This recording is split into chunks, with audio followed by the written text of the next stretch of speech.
in about now. So for those watching this after the fact, hello there. Welcome back to another stream where I'm with one of my dear friends, Mike, OCP. Hope you're doing well today, or tonight, I should say. Yeah, I'm doing good. I had a day off from work, so I just got a lot done. I actually got 2 videos recorded today, which is pretty good for me. Nothing compared to what you do every day, Did you get but slapped? Did you get slapped? no, I didn't get slapped. Did you No, get bitch not at smacked all. by hit? Maybe if Will Smith worked in retail, maybe he would have a little bit more restraint. I've been told a lot of stuff. I had somebody tell me I was stupid to my face. I worked at a movie theater in Oklahoma City, worked at AMC, and I was helping this elderly couple. And I went through a bunch of different things over there, but this was like the worst I've ever had when it comes to dealing with a customer because I jumped through hoops to help these people out.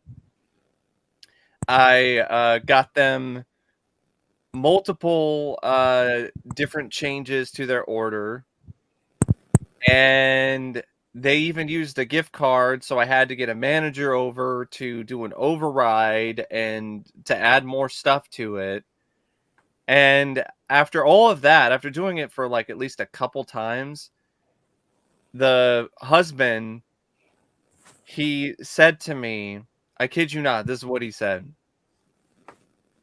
Sir, did you take an IQ test before you applied for this job? Because you, sir, are pretty damn stupid. I I remember you asked mentioned for a that. I number remember 3. that. I know. And I was like, what? Well, So, by yeah. Will Smith's logic, you could have smacked him and be the hero. Yeah, I know exactly. And yeah, I saw the Took the Jim shit Terry out of the stuff. guy. Even Jim Terry said he would have sued Will for 200 Yeah. million. Yeah, I saw that interview too. That whole thing is just bizarre. It's so surreal. It's the kind of thing that you're like, did that actually just fucking happen? Yeah, it's the kind of thing you think it's like a sketch on a sketch comedy show or something, Yeah. but it actually happened for real.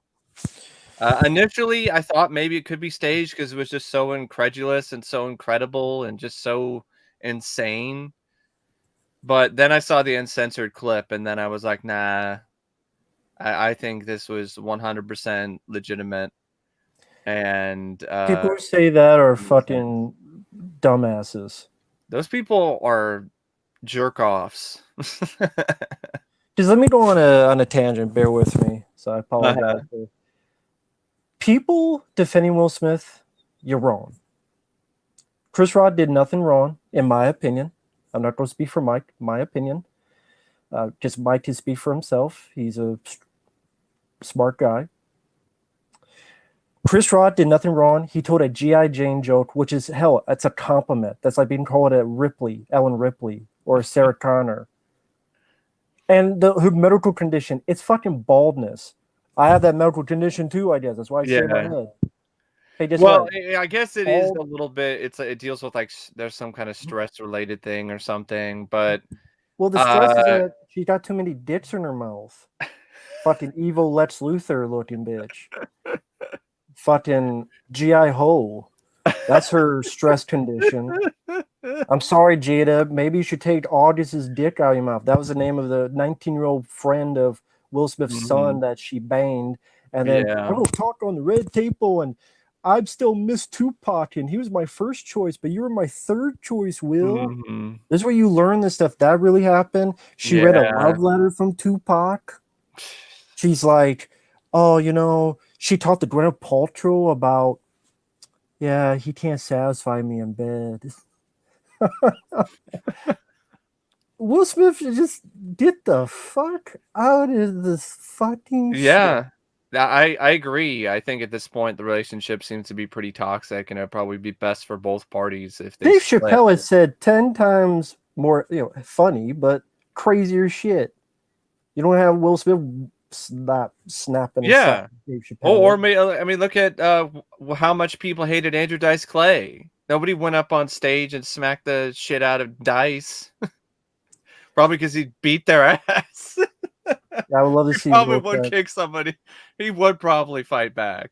Like Yeah, if somebody Will. got on stage and tried to whip his ass, like slapped Andrew Dice Clay in the middle of one of his sets back in the 90s.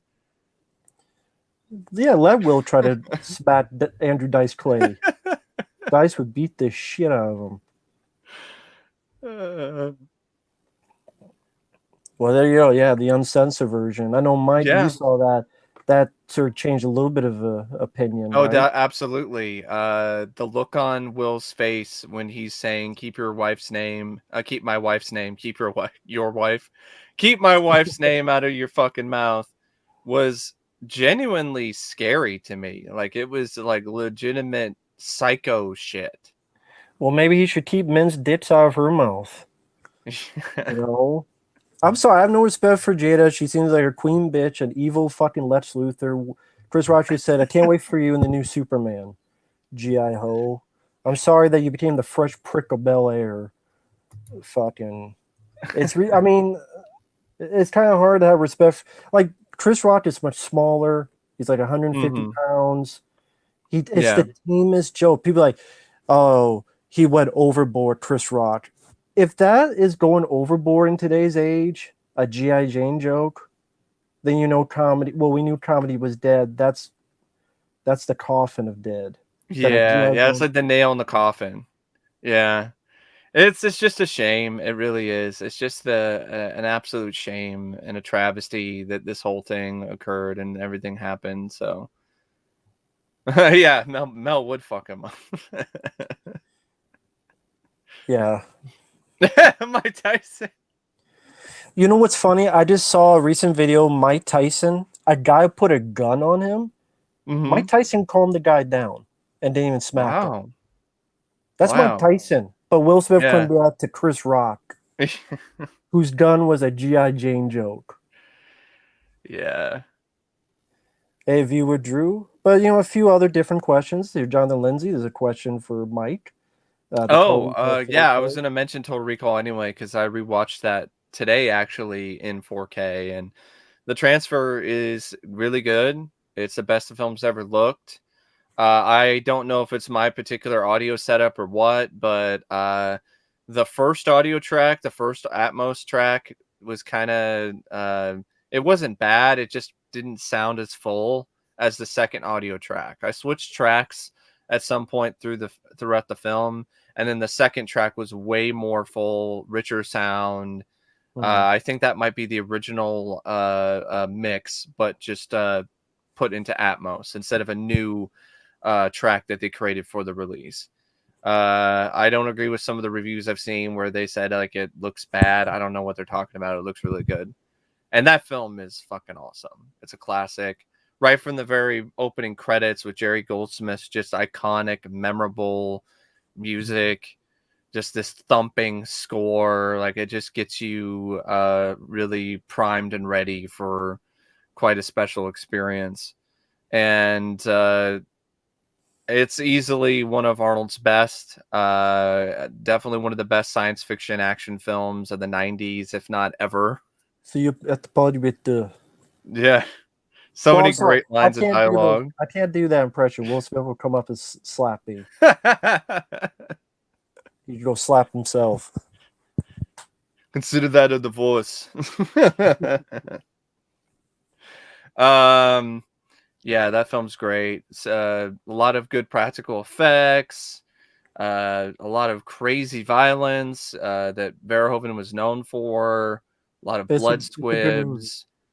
Um, That's a good movie. Benny, Benny is a fucking prick. You want to talk about a prick? That's Benny for you. I got 5 kids to feed. It's like I got 4 kids to feed. I thought it was 5.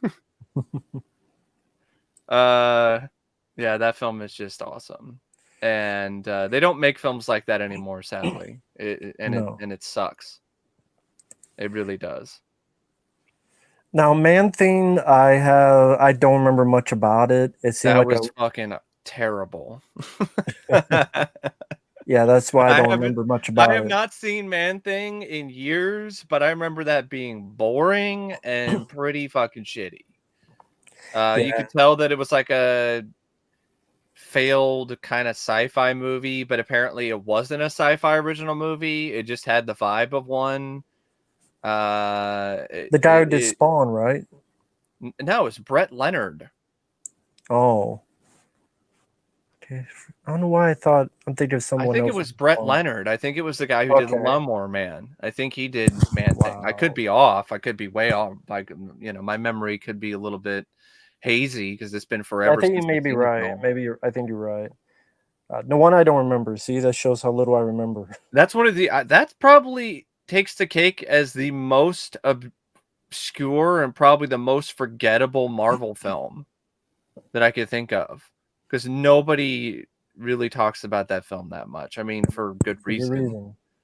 But I'm I'm surprised that Marvel hasn't tried to do Man-Thing again, especially when DC did the Swamp Thing TV series, which I still haven't seen yet. But that didn't That really had go anywhere, Derek right? Mears. No, Swamp it didn't Thing. go anywhere because DC Universe was a streaming service that was showing the series, but like in the middle of production, they got wind that DC Universe is not really going to be a thing for that much longer because of HBO Max. And so the word basically came to whoever was doing the show. It was like, hey, we need to wrap this up because we don't really have a platform, which is a shame because I've heard some decent things about that series. I have it on Blu-ray, just haven't watched it yet. Man-Thing had potential, Yeah. but it just didn't live up to it in any capacity whatsoever. But switching gears, going back to Total Recall, there's one thing I wanted to kind of start a discussion of. What do you think, Matt, when it comes to the theory that it was all a dream? That was all an implant or a dream?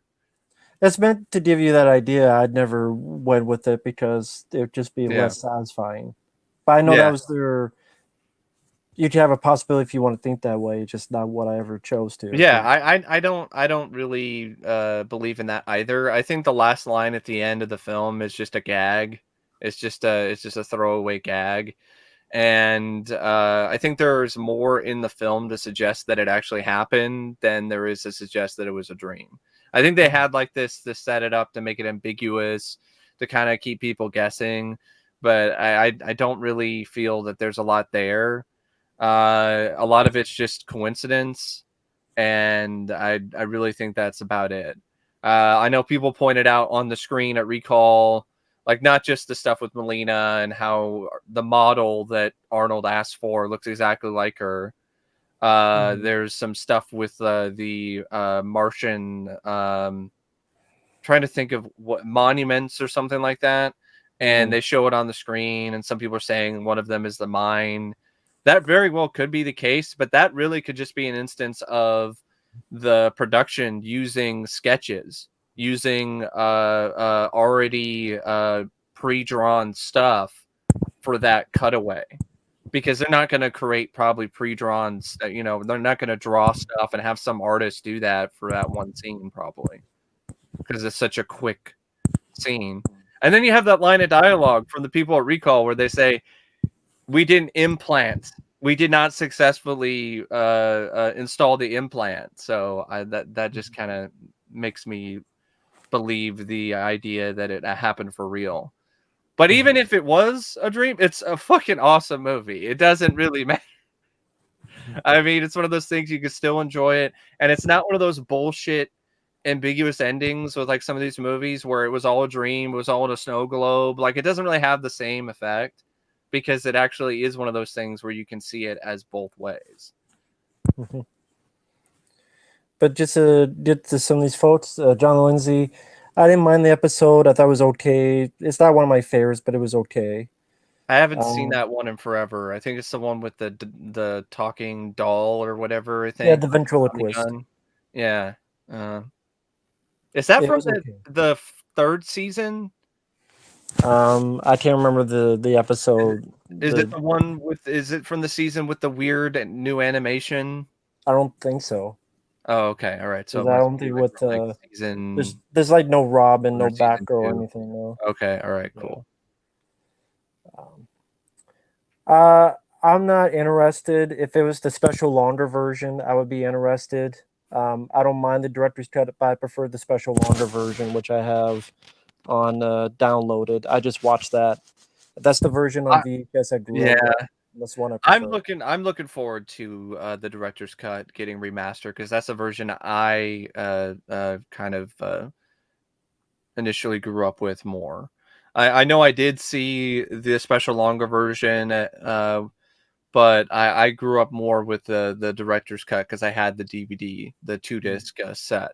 So that's the one that I watched more often. Um, Also, I just prefer the director's cut. That's just me personally. I think the more streamlined running time, I think that does help the film. And I think with the remastering, they're redoing some effects, so I think that'll definitely make the new effects that they created for that version look more like they are of the current time frame instead of how they kind of look like now, where they look like dated CGI from the 2000s. I actually prefer the older effects. That's just me, though.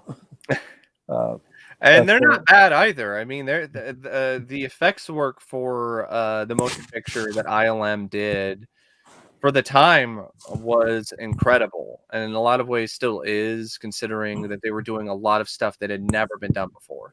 They were doing a lot of brand new, kind of crazy effects work, very ambitious stuff. And they were also, I think at one point, they were kind of under a time crunch. So that makes things even more impressive when it comes to what they were able to do. I mean, they had all these different effects that they had to do. And I think it was one of those things where they worked to the midnight hour to the point where they wound up getting the effects and everything put on the final cut of the film while the film was still wet and being sent to theaters. That kind of thing. Like it was a tight window. Motion picture has a really interesting backstory behind the scenes. A lot of it's detailed in Star Trek Movie Memories, which is a book that I highly recommend any fan of the Star Trek films to pick up someday because it's really fun and it's really informative and interesting. That's where I learned that the V'ger set, like when they built it, like it was like a crazy disaster area because there was like issues with like people who worked on it getting electrocuted. William Shatner, I think, got his foot stuck in the set during one scene. It was like a trap. It was pretty crazy. It's pretty nuts. Yeah, yeah. I always enjoyed the film. I grew up with it. Yeah, the thing about that is that there's an Arsenio Hall show where Will Smith joked about bald people.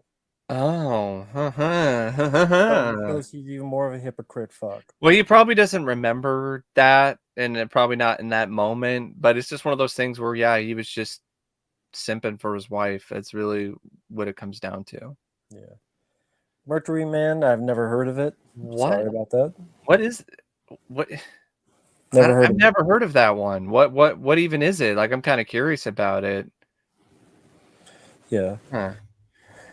Yeah, I mean, it was a sucker slap, but yeah, you never know what could happen. He did a movie called Concussion. Will Smith starred in a movie called Concussion about concussions that could happen, and just shows how smart he is. And yeah, Will Smith played in the movie Top Alphas. He's complete opposite. Exactly, he's a cook. Huh.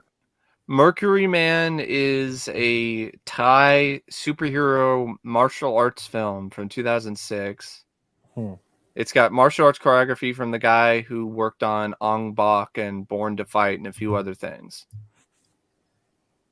That might be kind of interesting to check out. Yeah. Yes, I know Mike has it. We both have the Alligator Blu-ray from Yep. Sci-fi. We Looks showed good. it, I think, in a stream. I think we showed it in a stream. Yeah, they did a good job. It's a 4K and a Blu-ray. They've port the features, has new features. Looks good, picture quality wise. Did you check out the 4K of Alligator? Did you Looked see how good. that one looked? Cool. Thanks once again to you. Thank you. You were very welcome for that. I'm glad it arrived safe and sound and everything was in working order. Thank you. Ooh, the best. Ooh. Are we talking about adaptation of a novel that he did or original stuff? Let's go in general. Anything Stephen King related. Well, I mean, I like a lot of Stephen King films, but it will always be Creepshow for me. I'm just a sucker for Creepshow. It's my favorite horror film. It's my favorite horror anthology movie. I just love that film. I also really like Maximum Overdrive. That's a classic. Yeah, he was high on cocaine, and he said he was going to scare the hell out of you. And it's not really that scary, but it's a blast. That's my number one favorite is Maximum Overdrive. I can watch that any day. It's fun.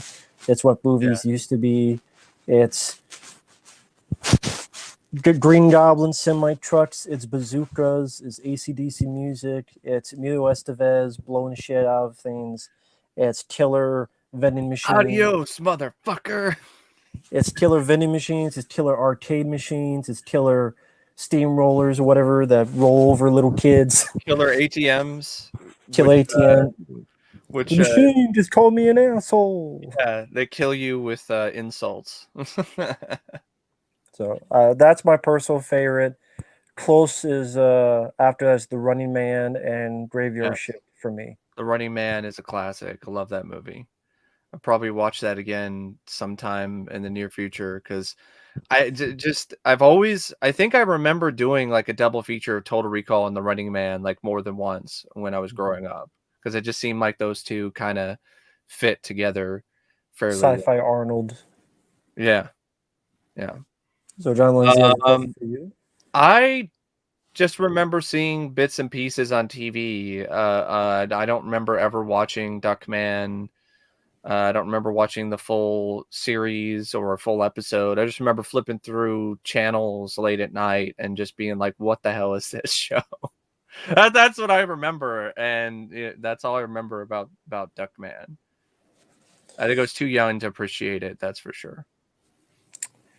I think what he's asking is, do you like Matrix 3 or Transformers 3 more? I like all three Matrix films, and there's only three Matrix films. It's not Resurrections, that's for sure. It's Matrix 3, which is Revolutions. I like that. I like all three. Again, there's only three Matrix films. I like all three. The fourth one don't exist. I like that film. Transformers 3 was boring as shit, and that's when it really made me realize just how stupid this franchise was. I saw Dark of the Moon in the theater, and I remember having an okay time with it, but it's been ages since I've seen it last, so I can't really say for sure. But even based on what I remember from that film, from seeing it in the theater, I would take Matrix 3 because I saw that in the theater as well, and I thought that was epic. I really enjoyed it, and I do not understand why it's hated so much. It baffles me. And it's called Dark of the Moon. What the fuck does that mean? Dark of the Moon. That's not even grammatically correct. No. The title Dark Side of the Moon. How is even? They can't even speak right in the title. I've heard no Stream 5 backlash. I've only heard praise. That's why they're doing Stream 6. I've seen some backlash in the comments of like my review, but not a lot. I get more backlash myself from people who are fans of Scream 5. Yeah. I had one recently where like, oh, don't you get it? You're like the killer in the movie. And I'm like, no, I do get it. And the character sucked. So that didn't really do anything for me. That they're doing this whole thing where they're trying to break fans down and the fandom down and trying to make you into the villain if you feel a certain way. Like I didn't really give a shit because I didn't really give a shit about the majority of the characters or the plot. Maybe those people, maybe they're Will Smiths at home and their wives cucking behind their backs. No. Yeah, I don't know what it was the last film he did. He just did a film recently. It's a foreign film. It's about lesbian nuns. It's like a period piece called Benedetta, I think, and it's lesbian nuns. But even after that, didn't he do a Hollow Man? Yeah, he did a Hollow Man after Showgirls, which I think is probably his most underrated film. Yeah, And I he agree with stopped. that. That was his last American studio production. Was Hollow Man. Yeah, I mean, he just showed he was a fucking simp to the whole world, Yeah, and I'm still gonna enjoy films like Men in Black or Independence Day or the Bad Boys films. Now he is a legitimate bad boy, but like in the wrong way. The kind of bad boy that Martin Lawrence's character would make fun of Will in the Smith. Bad Boys trilogy. If you hear this, Will Smith, take your balls out of your wife's purse, sew them back on, and regain your fucking manhood. Stop being the fresh prick of Bel-Air. Stop being a fucking simp for your wife. Chris Rock didn't do a fucking thing wrong. And the people defending, I'll speak for myself, not for Mike, for myself. People defending Will Smith, I think they're wrong. I think it's just like, hey, assault anyone that says not even a bad joke. Get the fuck out of here. But hey there, Max Payne fan. Hey, How you doing? Um, I don't know. I don't have Spawn. I don't know. Did I get a Blu-ray? The no, cartoon? I know someone that we are aware of and somewhat connected with. I know he's Mm, working on Spawn cool. Blu-ray, but other than that, no, there hasn't been. It was on HBO Max. That's why, because it actually had an HD remaster for HBO Max. I think they both sucked. I think Three from Hell they. for me. Three from Hell any day of the fucking week. Like Lords of Salem sucked, but at least it had some interesting visuals. The idea was somewhat Yeah, intriguing. Three from Hell is just a really bad idea from the start. And then you've got scenes like Baby Firefly doing that cringy bullshit in prison where she's acting like a fucking cat. Like that's some of the most annoying, irritating shit I've ever seen in my entire fucking life, and I never want to fucking experience that again. I mean, fucking hell. So someone has a question for you. Have you seen The Lovely Bones? No, I haven't seen it, but I did buy the Blu-ray. I got it for cheap at a pawn shop like a couple of months ago. I haven't seen it yet, but I do have the film. All right. I would For say another yeah. Peter Jackson film that people don't really talk about is sadly like The Frighteners isn't talked about as much nowadays, and I Right. think it should definitely be talked about more since it's like the last major big film that Michael J. Fox really did, and it was Mm-hmm. so different from the usual norm that he was doing when it comes to his career, and he nailed it. He was great in it, and Jeffrey Combs is fucking terrifying, and I would say it's probably Mm-hmm. might arguably be his best acting performance, Mm-hmm. and just a lot of really creative, great stuff in that film. I also like a film that he produced. I really did enjoy Mortal Engines. It has issues, but I liked it for the spectacle and for the creativity of it. Mm-hmm. All right. Yeah. I would say probably my favorite is probably still Dead Alive. Dead Alive, yeah. I mean, Frighteners is not my favorite film of his, but like, what do you think is the most obscure film Meet the to you? Feebles, Yeah, that's another one that's definitely fairly obscure, but which also has no demented, Blu-ray. demented, crazy fun. And Yeah. speaking of, Meet the Feebles on Blu-ray, did you hear about like more rumors again that they're gonna do Meet the Feebles and Dead Alive and Bad Taste? Don't Gonna matter be in unless it's done. 4K. I know exactly. It's like the recent rumor I heard about The Abyss. I'm like, I will buy it when I actually see it. Exactly. Otherwise, I don't believe any of It this. don't This has been exist. said what feels like a million times over So, the past like 5 years or more. I don't remember much of From Hell. I know it stars Johnny Depp. It's about Jack the Ripper. I saw it ages ago. I think I watched it with my dad. I remember thinking it was okay. I don't remember really loving it. I do remember it having some good visuals, and I like the concept of the film.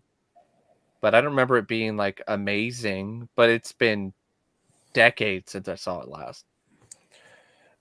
I don't know about another Dracula film. I mean, I I don't guess know. they're trying to do something a little different because they're focusing more on Renfield, so it's not really strictly a Dracula movie. But I don't know. I mean, I'd be curious about it to see what Nick Cage is going to bring to it. But the last time he tried to do anything vampire related, we had Vampire's Kiss, and that was hilarious. But I don't really think it was intended to be that funny. I think it was just an instance of just really bad Nick Cage over the top acting where the director didn't rein him in and he's going around with fake vampire teeth running around saying, I'm a vampire, I'm a vampire. Like I don't know. That movie is just silly. Have you seen Vampire's Kiss, Matt? Yeah, I thought it sucked. I thought it was pretty overrated for his cult status. Yeah, I I just don't get it didn't either understand. because I don't remember ever being a fan of it. Like I laugh at a couple scenes of Nick Cage playing a fool, but that doesn't mean the film is great because there's a lot of other Mm. stuff that's just boring and just not really that funny. Okay. Hey there, Bobby. By the way, good guy. Hope you're doing well. Um, Mandy, no. Fifth Element. I mean, the one taxi cab scene, very inspired. Fifth Yeah. Element, but Mandy, I don't see anything heavy metal about it. At least to It me. just depends on what kind of heavy metal you're talking about. Are you talking about Mm. the movie or are you talking about the comics? Because if you're talking about the comics, then you Okay. could probably see some inspiration there. But I Okay. honestly saw I maybe he's talking about the animated scene. And if you're talking about the animated cut scene, Okay. Yeah. I don't think it's actually a cutscene, but if you're just talking about the animated sequence in Mandy, then I could definitely see some inspiration Yeah, I can when see it that. comes to heavy metal in that regard. But you said live action heavy metal. Yeah, no, I only really see it with the animated sequence. Now, this is a question for you. Back in the day when he had fights with Mike Tyson, Doink the Clown, what are your fans of Steve Austin's? Like, I love Stone Cold Steve Austin. I've always been a huge fan of his, and yeah, those were fun feuds. The whole stuff with Mike Tyson, it was all staged, yeah, but it was well done. Uh, it's really a shame though that Steve Austin's career was just so short. He did a lot in a short amount of time, but it yeah, was relatively short when you actually think about it. When you think about Steve Austin's career as Stone Cold, not his career as a whole. That's like the yeah, Ringmaster or what he did in ECW or what he did in other places. His career as Stone Cold Steve Austin was not very long because of the injury that he sustained right. during that match with Owen Hart. Hmm. And it's an inspiring, incredible story, comeback. I mean, if you think about it, I mean, how he was able to come back from that, how he was even able to finish that match, and then after that recover and then be this super giant megastar and be the face of the company during the Attitude Era. It's impressive. And it's something that definitely is pretty awesome, but it could have been even more awesome because we could have had more Stone Cold. And I know he's doing a thing at WrestleMania. He's not wrestling. Like I know they were trying to maybe build it up like he's gonna wrestle again. I'm like, he's not Hmm. gonna fucking wrestle again. It's gonna be he's gonna thing where he's gonna talk to Kevin Owens and then stomp a mud hole in his ass and give him a stunner and then drink some beer and then that's it.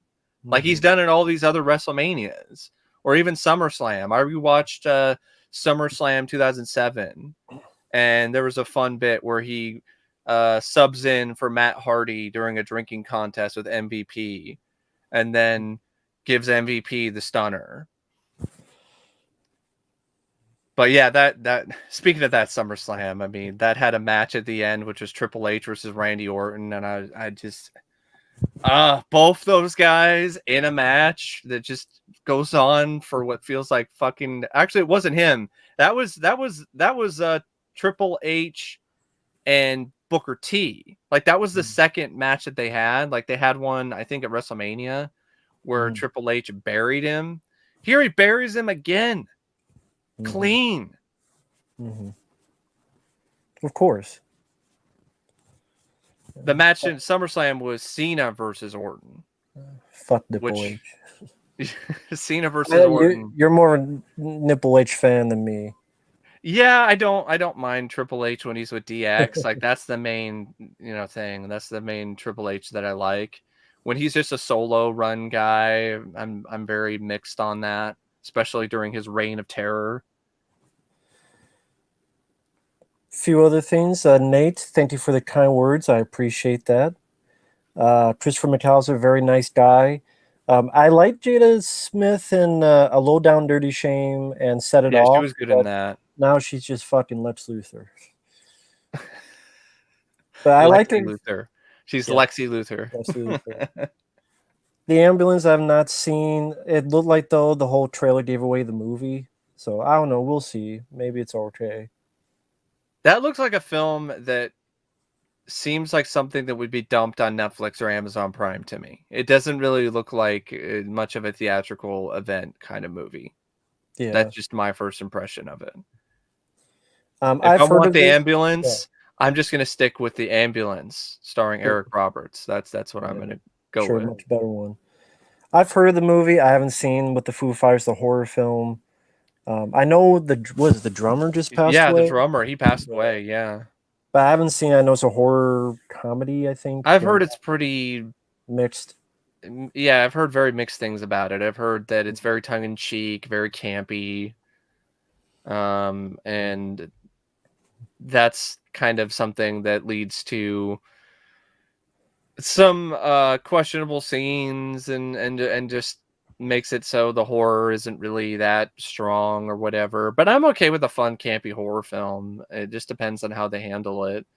But a lot of horror films with bands, and that hasn't really worked out that well. I mean, Kiss Meets the Phantom of the Park, that was pretty bad.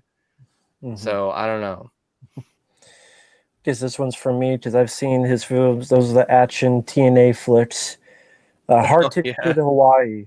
I think that was the one where the subplot was a evil snake that ate cancer rats.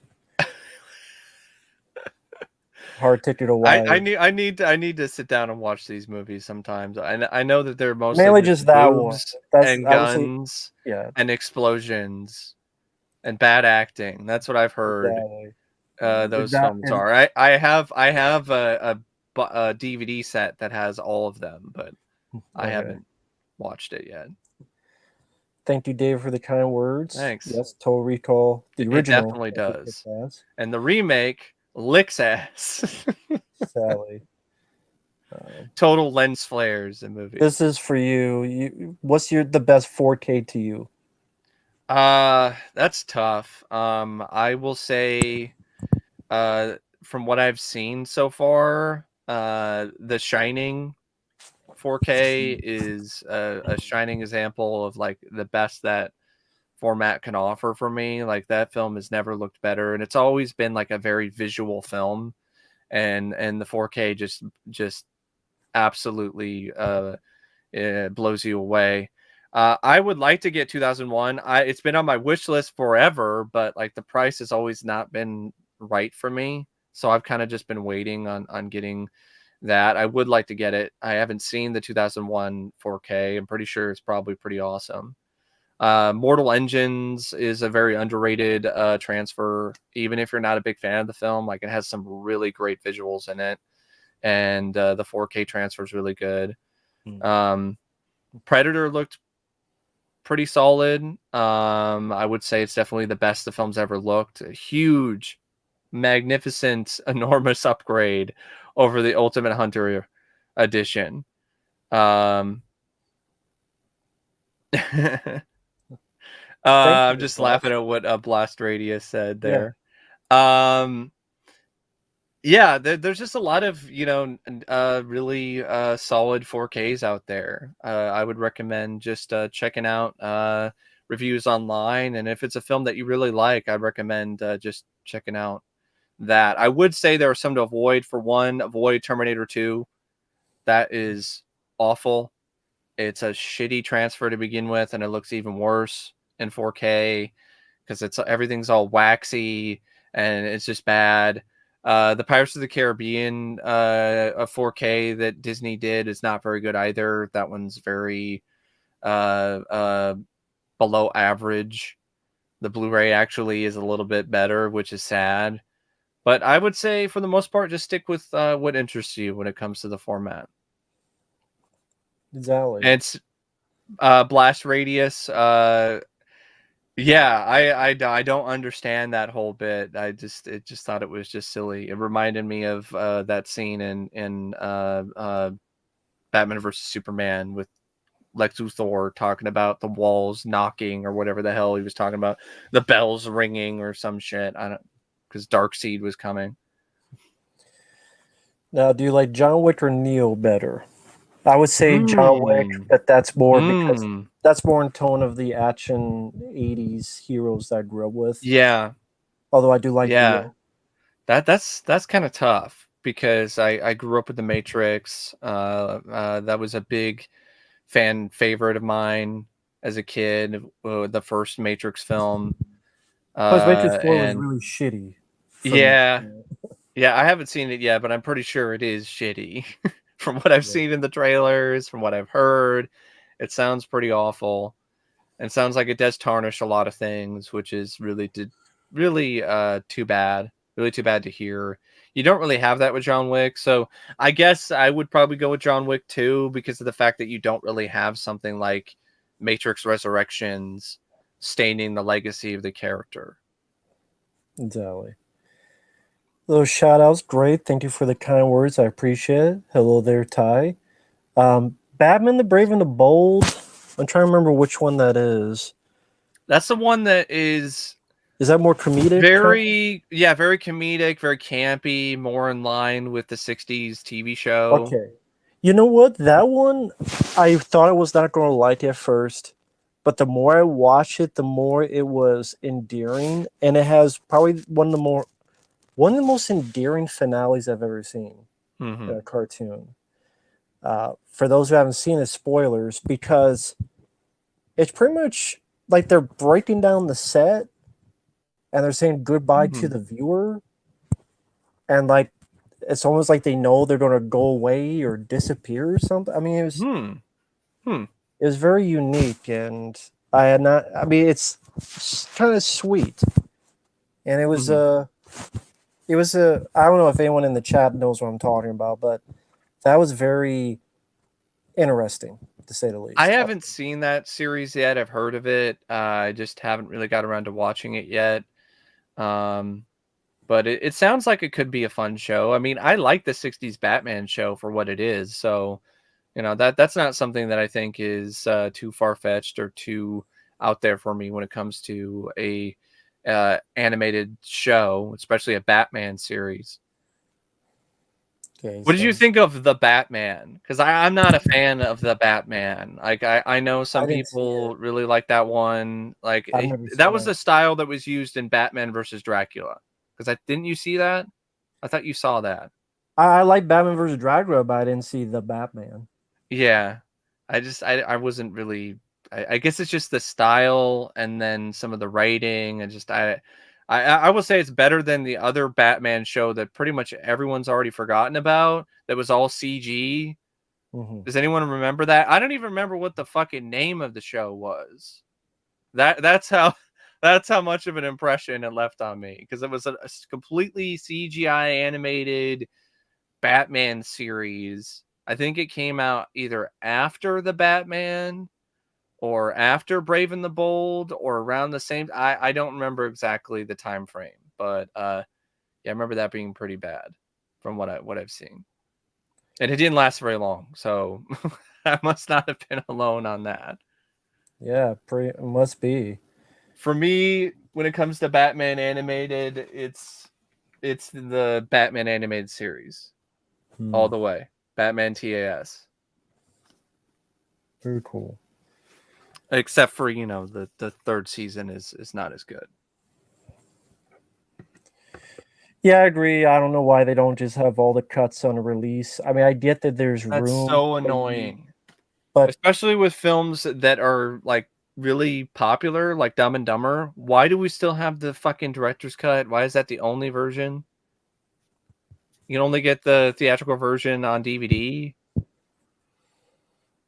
yeah, it took with Stripes the 4K to get the other cut. And with the DVD of Stripes and the Blu-ray too, because they did the same thing with that, if I remember correctly.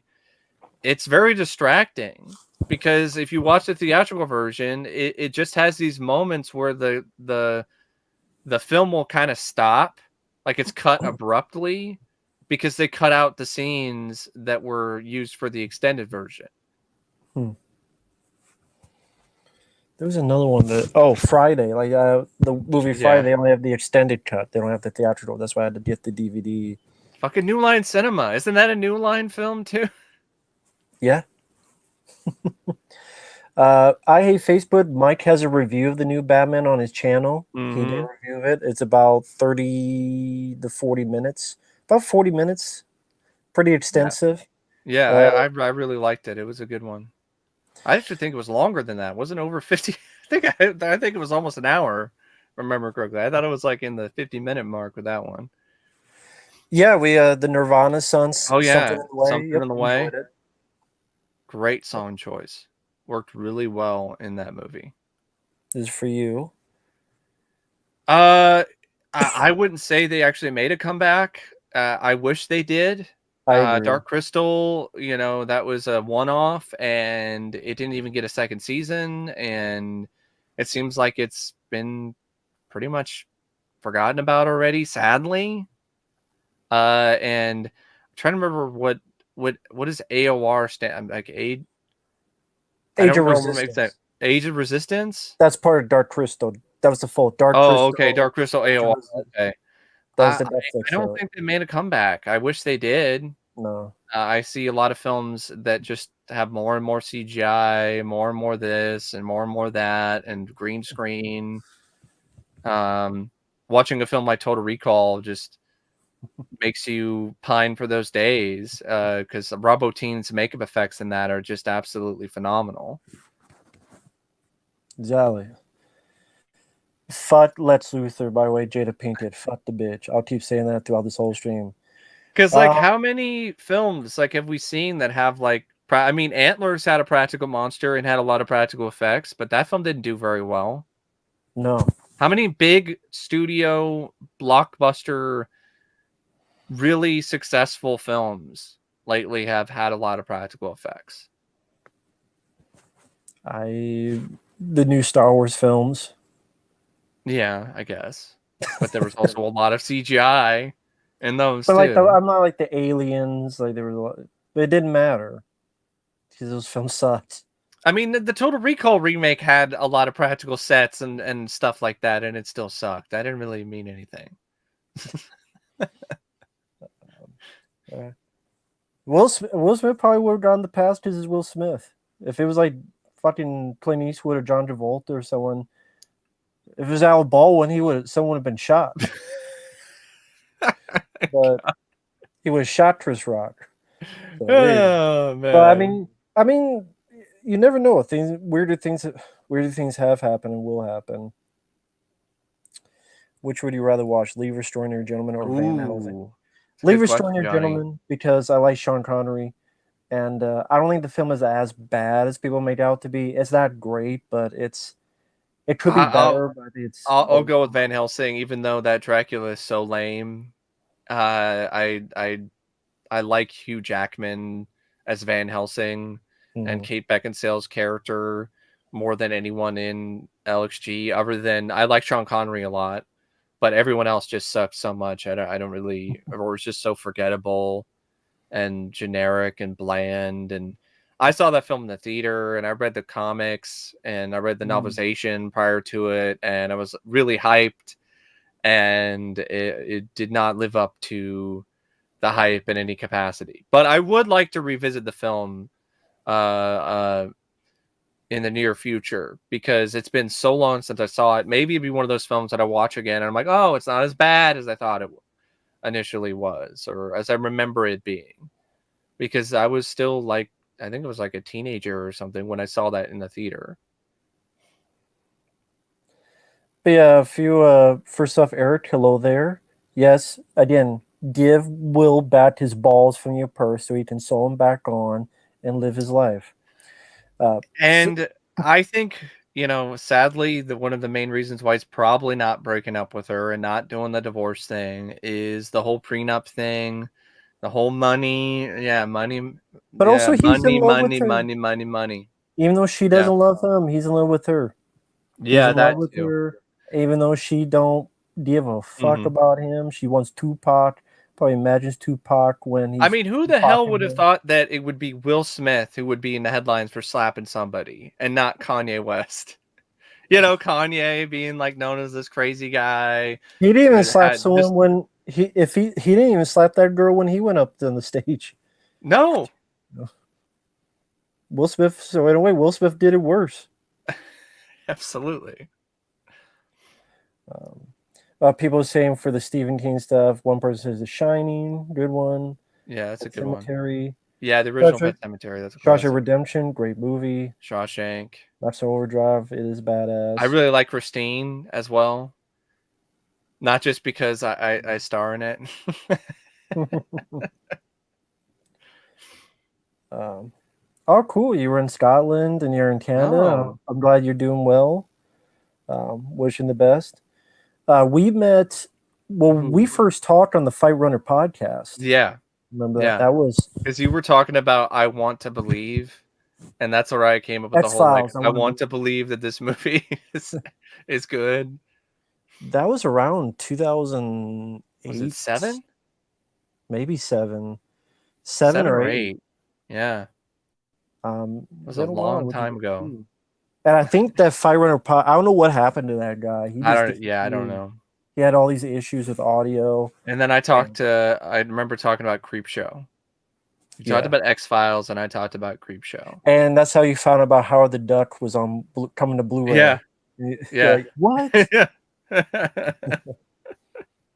And now it's in 4K. Exactly. Hey, Jeremy, hope you're doing well. Let's see. Which, when I heard that announcement, I was like, what, too? Because that was even more unbelievable to me. I was like, really?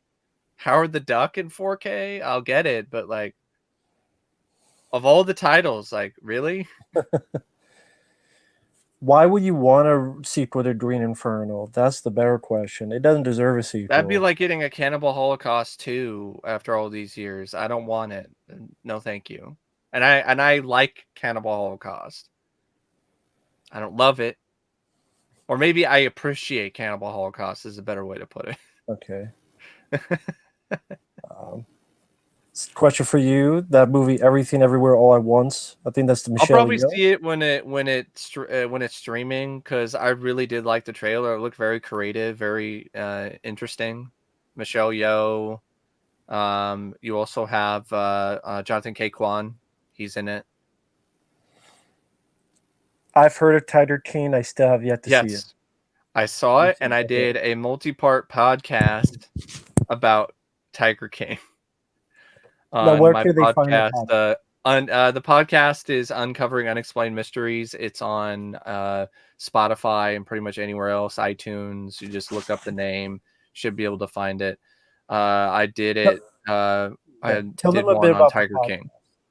So the podcast is a podcast that I started 4 years ago, maybe longer than that. I started initially to just talk about cases from the show Unsolved Mysteries because I was a big fan of it.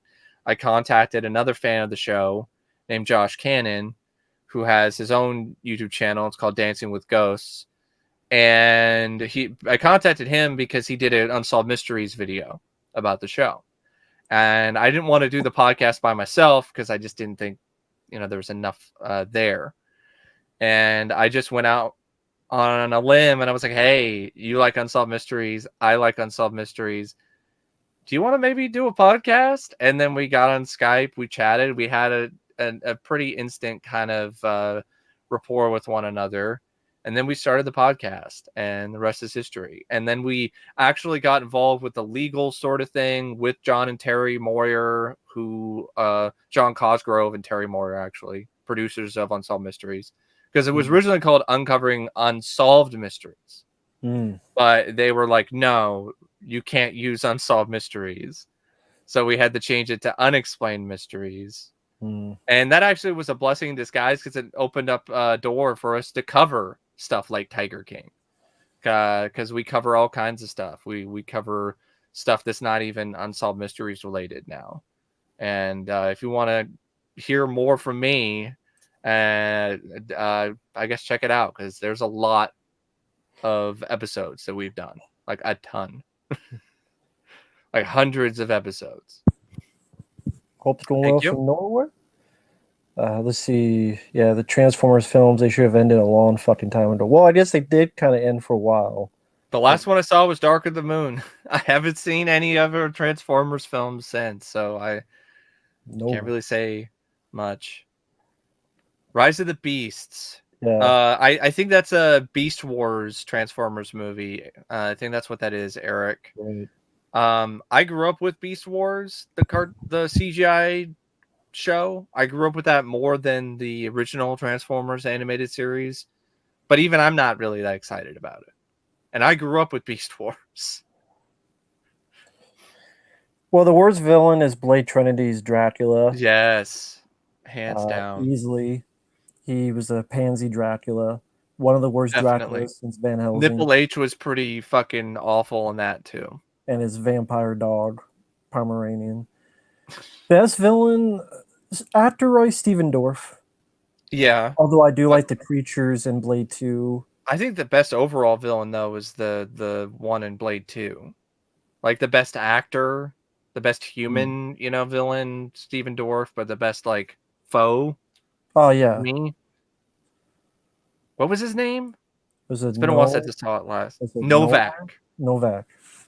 Novak, or no, that's the Novak, right? Nomak. That's what it is. It's Nomak. Novak is fucking Robocop. It's Sam Jackson's character. The Novak report.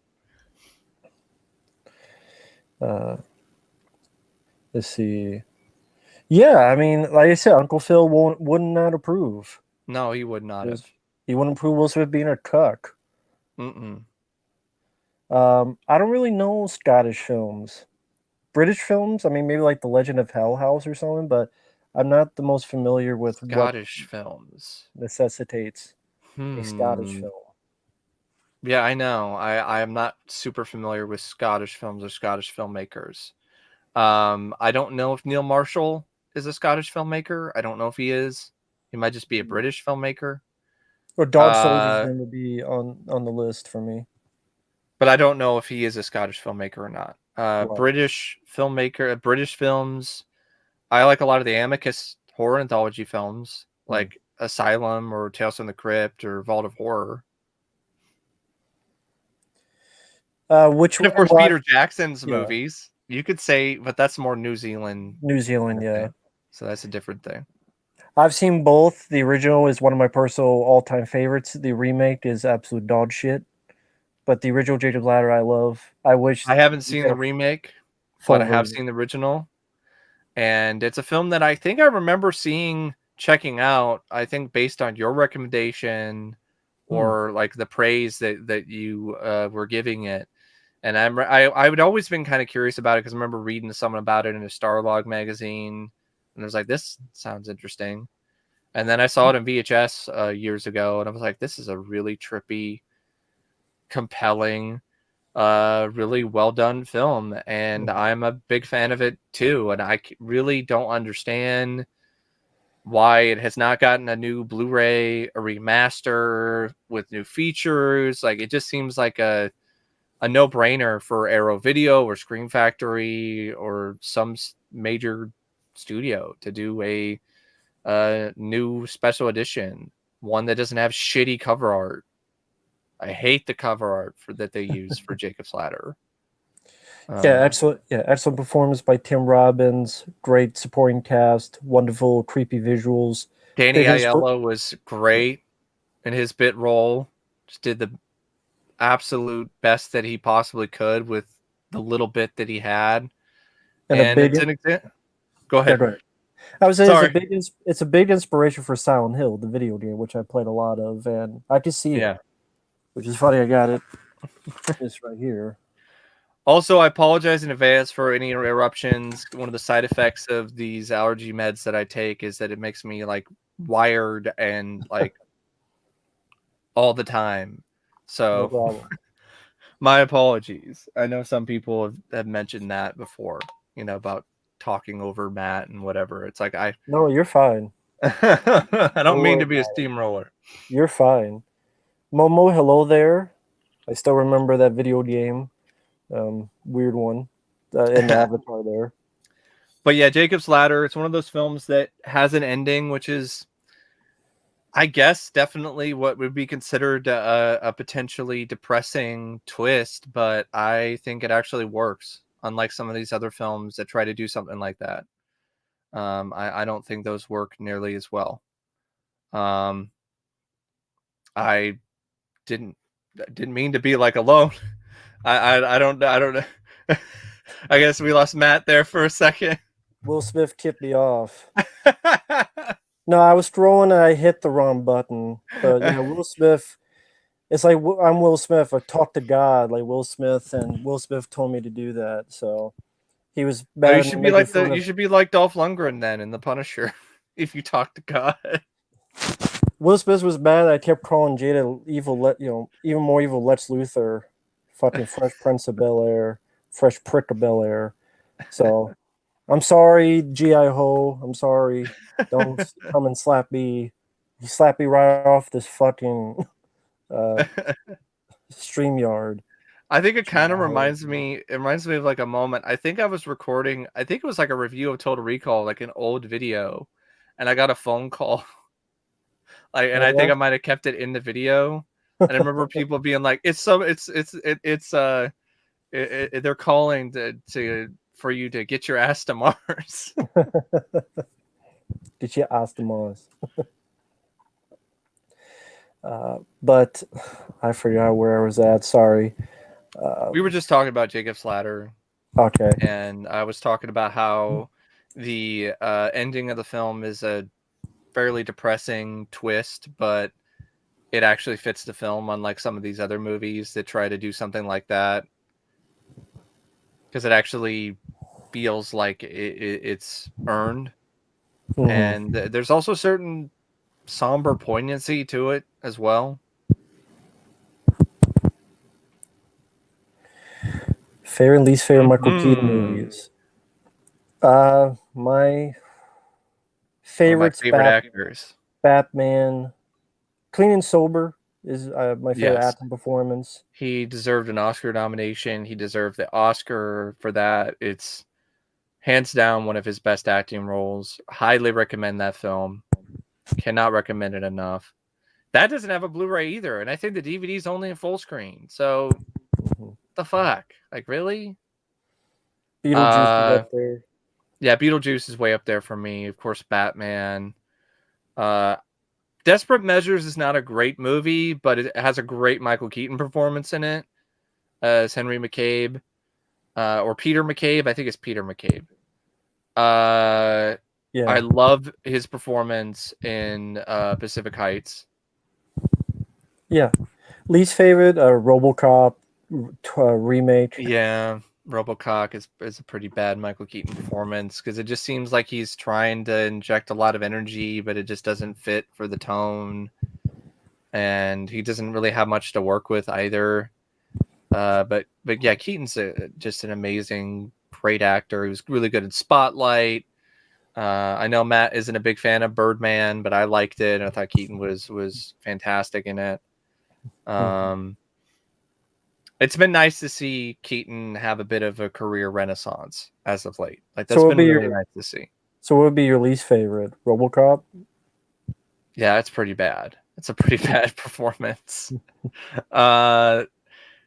Keaton's though, he's just got quite the filmography, a lot of stuff. I mean, Multiplicity I think is another one I want to mention because it's such a ambitious and difficult role to pull off, and I thought he was just really good in it, playing all these different characters and different versions of himself. I don't remember being super big on Speechless, the romantic comedy he did with Gina Davis, but like he wasn't bad in it by any means. My Life is another film that features a really good Keaton performance, but that film is depressing as fuck. That film is so sad, so rough to sit through.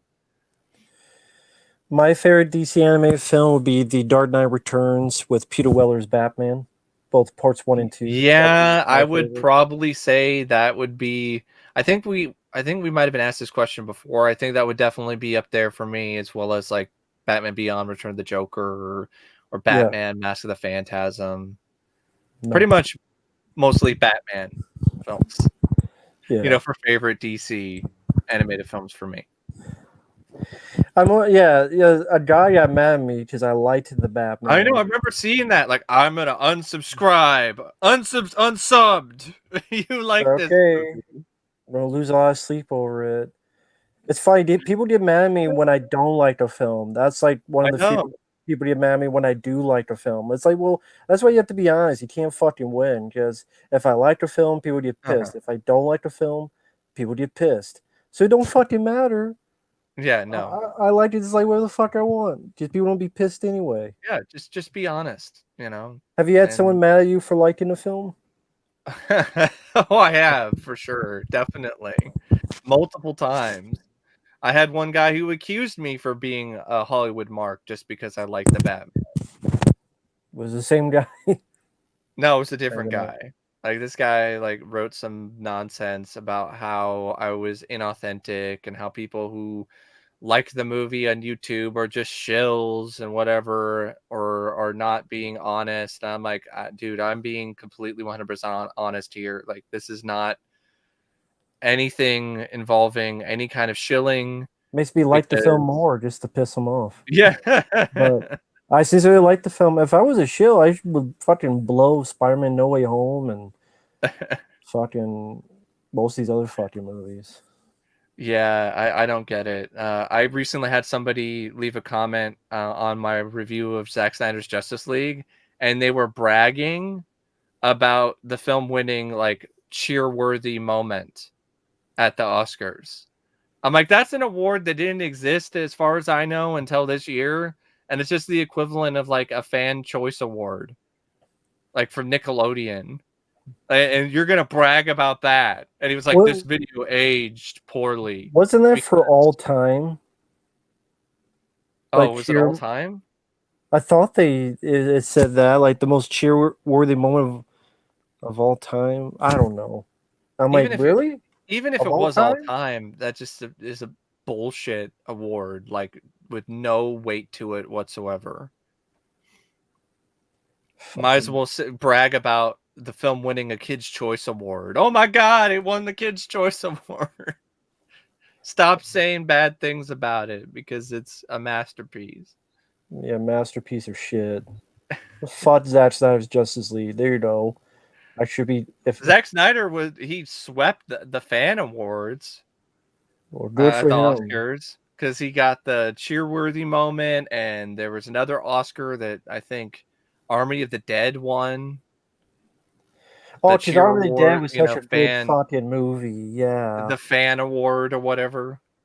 Who the fuck likes Army of the Dead? I don't know anyone that likes fucking Army of the Dead. It sucks. Probably a bunch of Snyder fans who just spam the fucking voting. I know a lot of Snyder fans who still hated Army of the Dead because it sucked. Yeah. Army of the Dead was bullshit. It was a stupid fucking movie that could have been fun. They fucked it up with a goddamn girl who got everyone killed because he's Yeah, I hated that She's character. as stupid as Jada Pinkett. That character fucking Other sucked. evil Lex Luthor. I don't care what the Evil-er. explanation is. Oh, it's an extension of his daughter and him and blah blah blah. I'm Yeah, like, it's an even if it is extension of supposed to my be an dick. You can extension suck. of his daughter who sadly committed suicide, that's not really a flattering way to depict your daughter if that's what this is intended to be. It could be an extension of my dick, and you can suck it. Fuck Army of the Dead. No one remembers it. I don't know. Army of Most the people. Dead fuck. Army of the Dipshits. Fuck that movie. There you go, Mike. Here's another one to rant on. Oh, great. All right. I got to talk about Dead Meat again. I'm not a fan. Not a fan at all. I've tried. I tried watching a couple of his videos and I just don't get the appeal. He has this fake personality that doesn't come across as genuine. Like a radio host. Yeah, I don't think he's as funny as he thinks he is. He has and his on top voice of that, like, we're on WTRP in Cincinnati. Welcome to the top of the show. And I'm talking. When I was in Search of Darkness, when I got an early copy to see. Oh, by the way, fuck them for misleading and saying, oh, Leviathan from 1989 in Search of Tomorrow, we advertise it on YouTube. It's not in it. Well, like they did with the Blob remake. Which I had to complain about. They did that with the Blob remake. I complained about it, and then they put it in. When I saw the early copy, and I bitched about it, because you got an early copy to give feedback in Search of Tomorrow 1. But Leviathan, it's not even in it. And they advertise in Search of Darkness. It's not in any of those three. Then they advertise in Search of Tomorrow. Someone gave me a copy to watch, and it's not in that. So the line sacks of shit. It'll be in the second. It'll be in part 2 or in part 3. And Search for Tomorrow 2, The Search for More Money, $70. But the DVD costs more. Yeah, I feel you. I backed the initial first In Search of Darkness. I'm in the credits. I did all that. And I still haven't watched it because it just sounds like complete and utter lame bullshit. Just a lot of people just talking and just saying about things about the scenes that they liked and very brief observations from talking heads, kind of stuff that I can get for free on YouTube and in less amount of time. And there's a lot of people who were a part of it that I like. I mean, I like Cecil.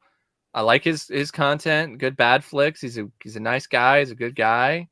And there are other people on there that I do support and I do appreciate. But I just think it's just a completely worthless kind of thing. It's just you're gonna have all these people, all these actors, and all these people together. And they're just going to tell, oh, this was cool. And I remember this and I liked that. And I don't know. Just it's the kind of stuff that I would get from like Isle of the 80s. But like at least in Isle of the 80s, they were talking about all these different topics. And each episode was like only like 40 something minutes. It wasn't like a 5-hour long thing. But yeah, that's bullshit when it comes to what they're doing with In Search of Tomorrow, like false advertising. And it is a shame. They got Peter Weller. We have been waiting to hear his thoughts on Leviathan for how fucking long, and nope, still not gonna get it. Yeah. Don't advertise something so that people to buy it, then don't put in the fucking documentary. That's false advertising. Also, if you're going to offer special perks, have them available initially. Don't like throw in this random bullshit after people have already paid for a Blu-ray or a digital copy. Because this is what happened to me with In Search of Darkness, where then later they're like, oh, we have special new editions that have Elvira as the host. I'm like, why wasn't that available initially? And they were asking people for more money. Even people who had already backed, even people who had already, they weren't like offering them, oh, you could switch it. Like they were just like, you have to pay more money. And I'm like, that's just fucking ridiculous. And then on top of that, they didn't even burn it onto an actual like professional quality Blu-ray disc. Like it wasn't like pressed. they were MOD discs. The initial run of Blu-rays were made on demand. They were just burned. They were And let me not pressed. and let me ask you this: they're like 4 or 5 hours at most. Mm-hmm. Why the fuck does that need to cost $70? I don't know. I don't know. That's like buying a Beats me. bonus disc on Friday 13th. That's more 5 hours.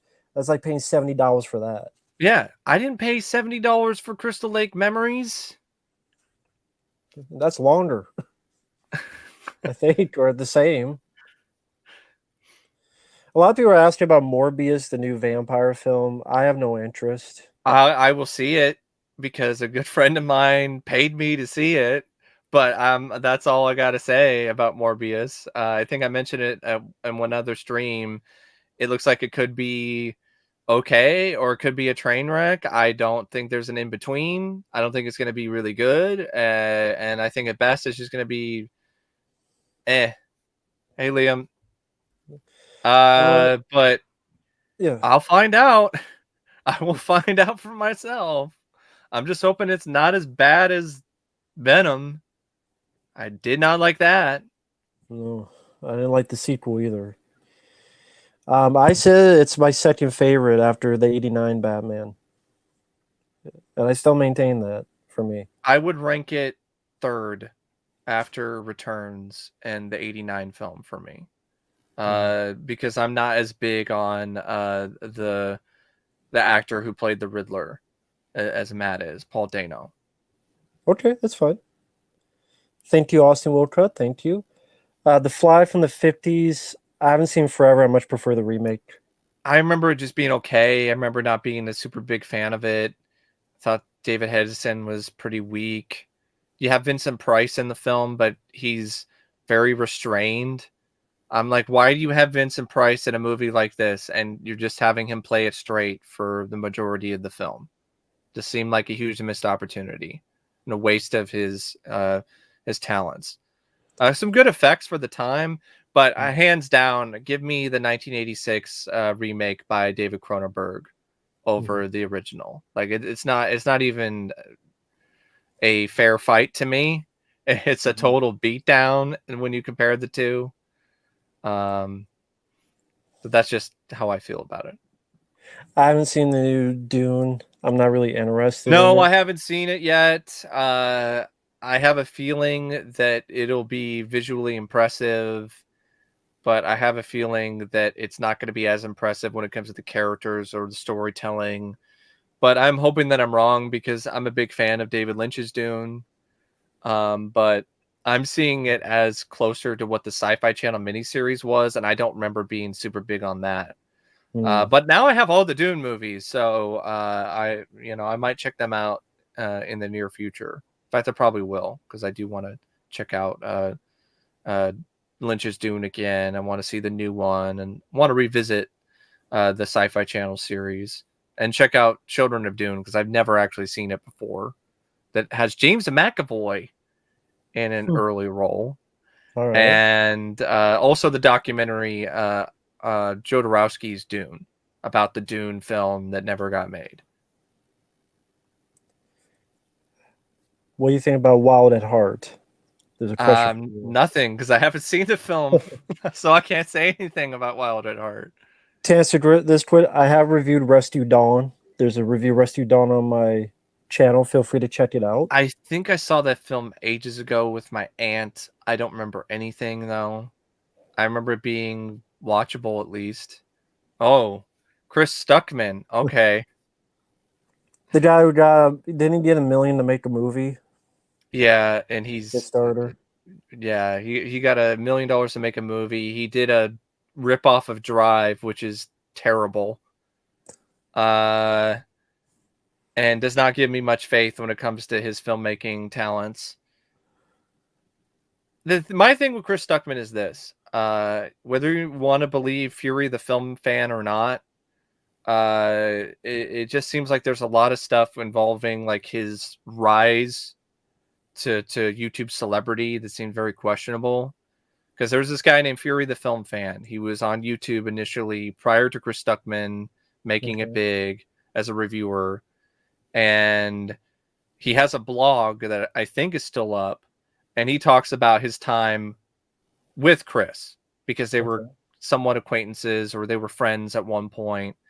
But Chris became really obsessed with YouTube fame, and there's just a lot of stuff that the Fury the Film Fan talked about that just really made me kind of sour on Chris. I was never really big on him to begin with, but some of the stuff that he was saying, you know, like he was doing a lot of this stuff to get farther up the ranks at YouTube that to me was pretty lame.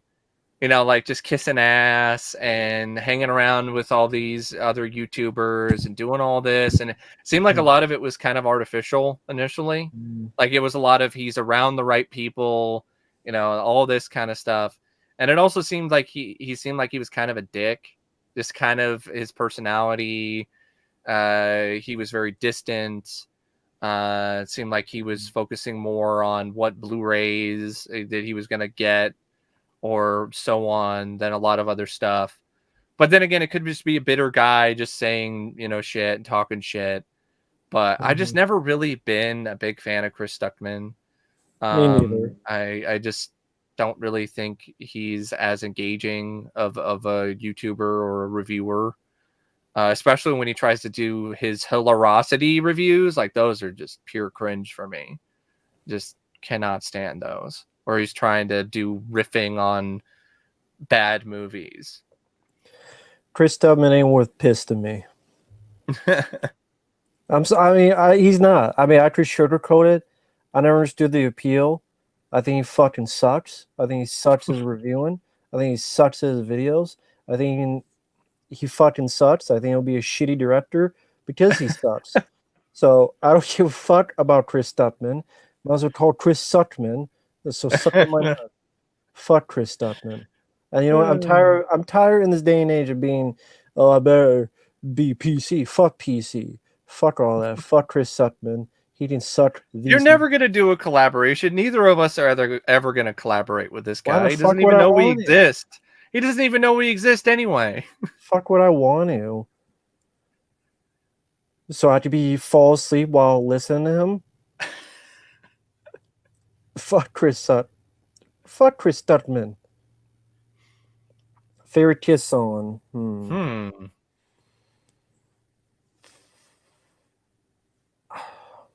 You know what? I'll go with God Gave Rock and Roll from Bill and Ted's Bogus Journey. Yeah, that's a good one. God Gave Rock and Roll to You too. Yeah.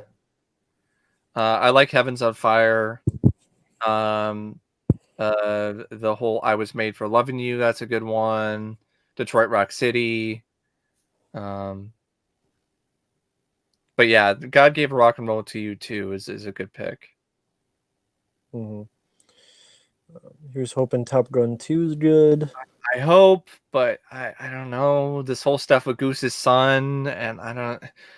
Why does he have to look exactly like his dad? That's one thing that's kind of bugging me from the footage and from the photos I'm seeing.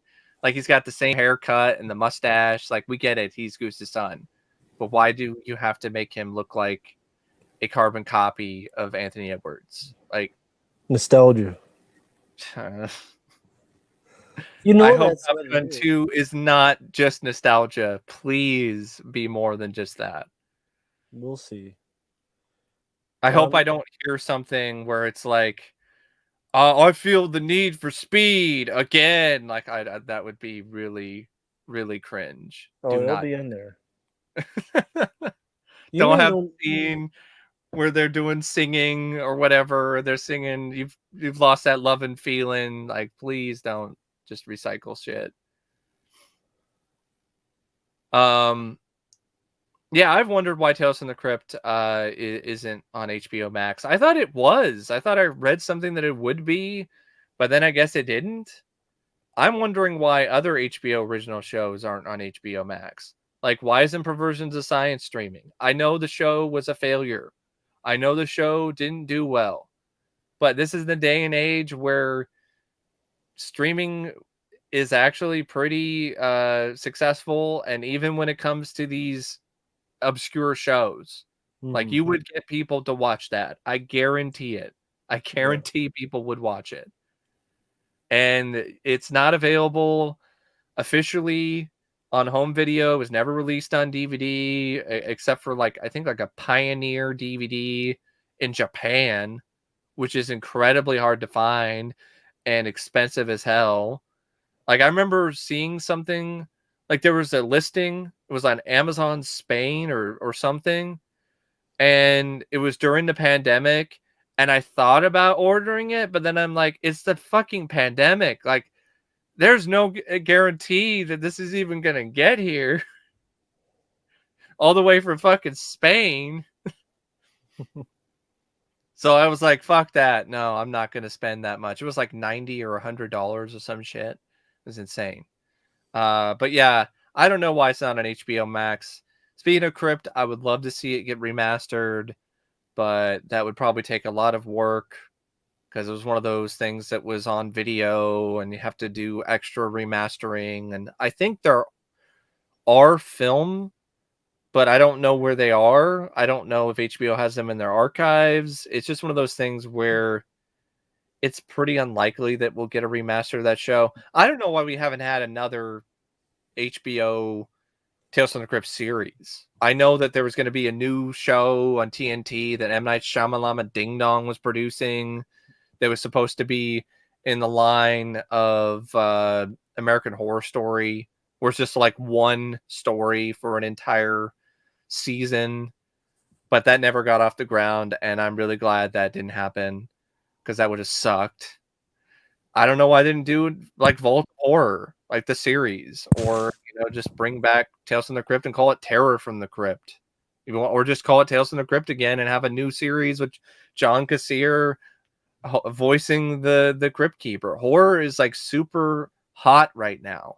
I don't understand why HBO is not at least thinking about it, because it just seems like a really good idea and something that would get a lot of views.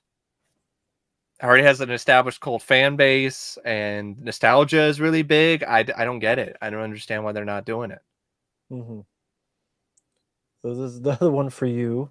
Got a few for you. Oh, Ben Shapiro. I didn't watch the entire video, but I know he hated Batman 89, the Burton films. He was talking shit about them because he's a Nolan fanboy. And then he bashed Batman 2022 because of his stupid fucking lame ass argument and opinion that it's woke or whatever the fuck. And because he's a Nolan fanboy. Ben Shapiro, I said this before, I'll say it again. He needs to stick to fucking politics. Stay in your motherfucking lane, Ben. Stay in your lane. I agree. Reviewing films is not for you. Get the fuck out of my territory. So a few more questions for you. Quite a few. Who's your favorite turtle? Raph. Okay, Raph's my favorite too. I did like Mikey. But Raph was always my favorite. I even remember as a kid, Raph was my imaginary friend. Like I had Raph as my imaginary friend.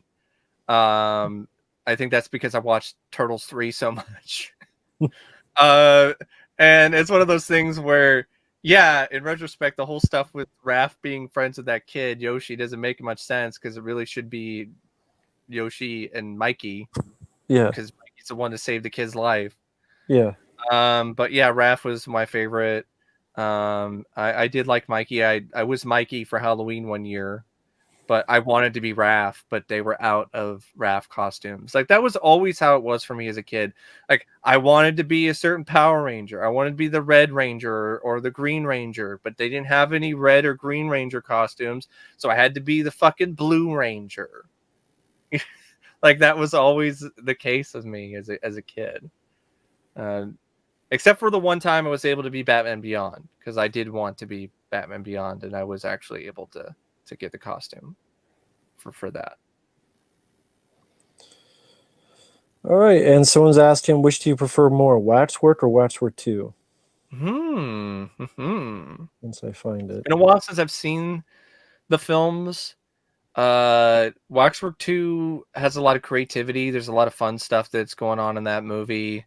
There's even a cameo with Bruce Campbell. It's kind of tough because they're two different kind of films. Like Waxwork, the first film is more of a traditional horror movie. Lost in Time is more of a fantasy, sci-fi, like a little bit of horror. Like it seems like Waxwork is more of a traditional horror film compared to the second movie. The second movie kind of has the same sort of vibe as like Bill and Ted, but if it was like R-rated or something. I'll probably give Waxwork, the first film, a slight edge, although I do like Waxwork too. Thank you once again. Well, both. I mean, but mine is Nothing to Run Home About. And there's a lot of movies that are nothing to run home about. There's just nothing special. There's a lot of films that are either very political and there's a lot of movies that are nothing to run home about, just how it is. Yeah, it's a term that's been used before. It's to describe films that just aren't really that impressive or that noteworthy. Really, that's where the term for the noteworthy, because that's a fairly used term. RoboCop TV shows. Does he face Night of Snoke? All right, I'm gonna say this: if you're gonna watch all the RoboCop TV shows, just be prepared for a lot of bullshit and some really lame things.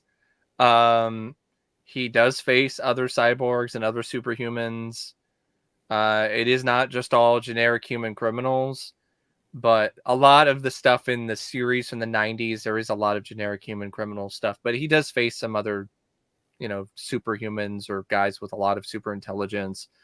Really, if you want to see him face other cyborgs, I would say check out Prime Directives, because then he faces like a cyborg named Robocable, which is a black man who has a black Robocop suit and a hammer for some fucking reason. And he also faces a guy named Bone Machine in that one. Fucking Prime Directives. I will take Prime Directives though, with Robo Runt, Paige Fletcher any day of the week over the remake. You get a lot more of the sci-fi fantasy kind of villains in the cartoons, like the Marvel series or Alpha Commando. So if you're going to watch RoboCop television and you want to see more superhumans, mutants, or cyborgs, probably the cartoons will be your best bet. Because other than Prime Directives, like that's not a consistent sort of thing. Yeah, because Will Smith's a bitch. But I think he apologized because I think he genuinely did feel bad for what he did, and I think he would receive criticism whether he apologized or not.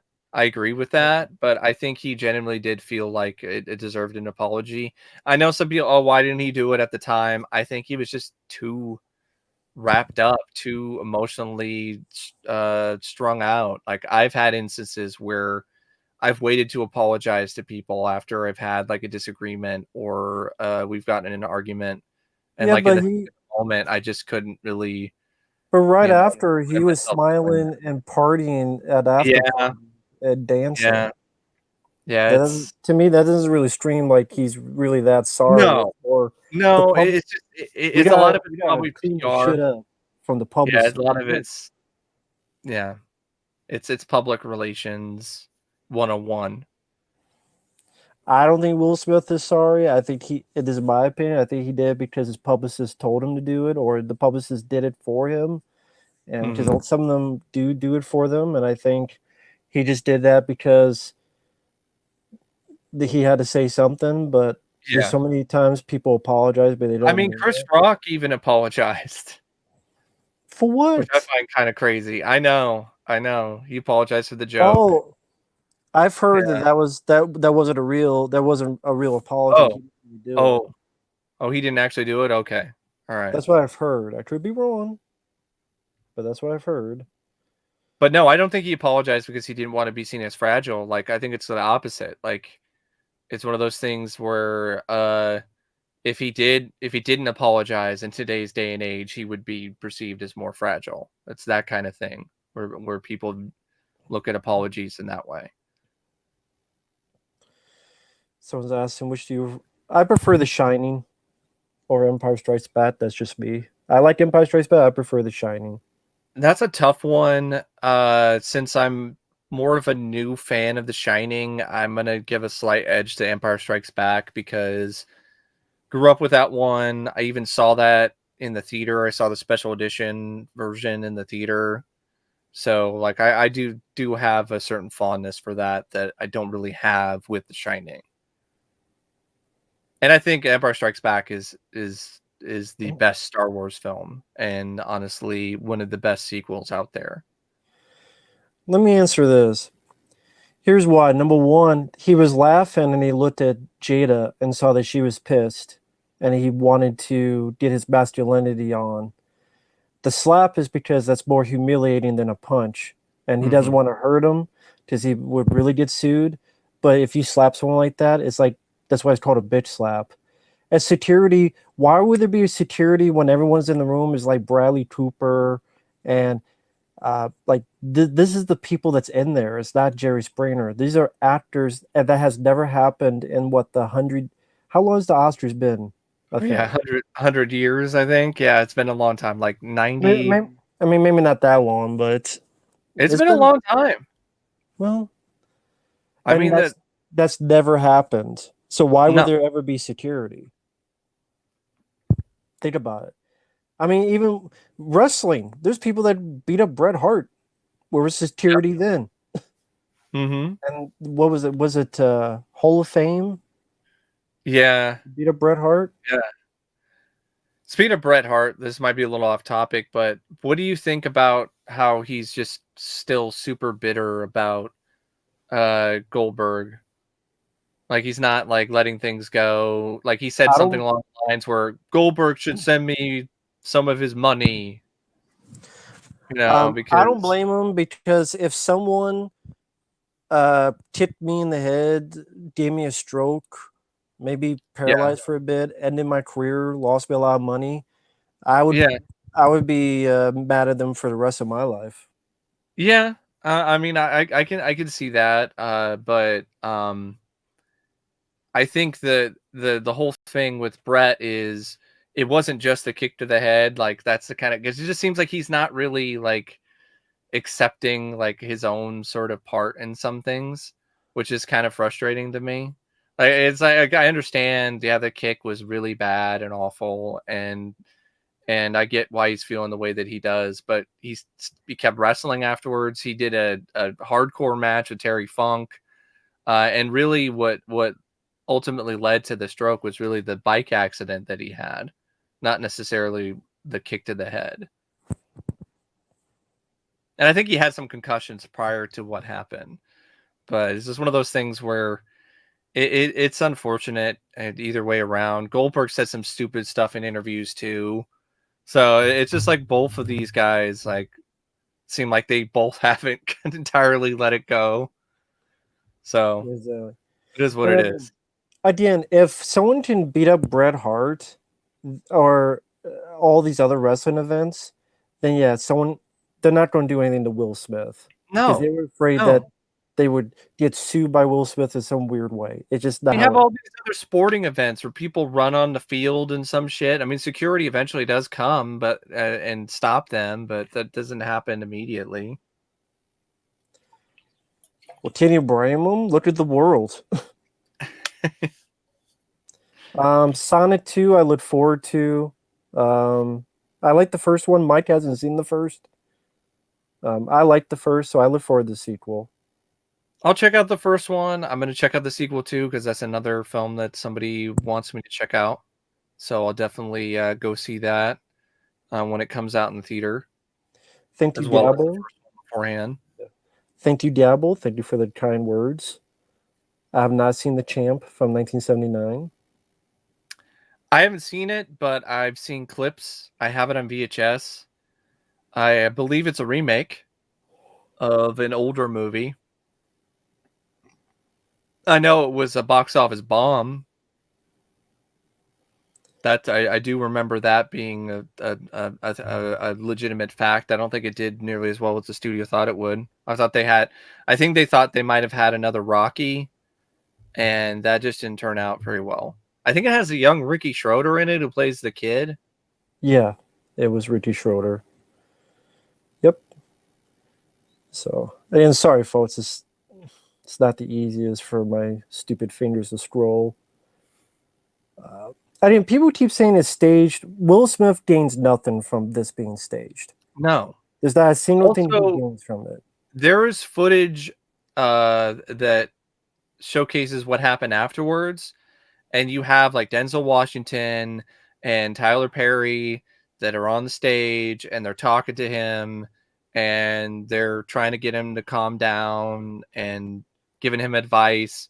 Why would they stage things? Why would they do that when the cameras weren't rolling? The cameras were not rolling in that instance. That was something that somebody recorded from There's the raw audience. footage, yeah. Raw footage. And again, Will Smith, he was going to win an Oscar. People figured that. He's the biggest star. He gains nothing from this.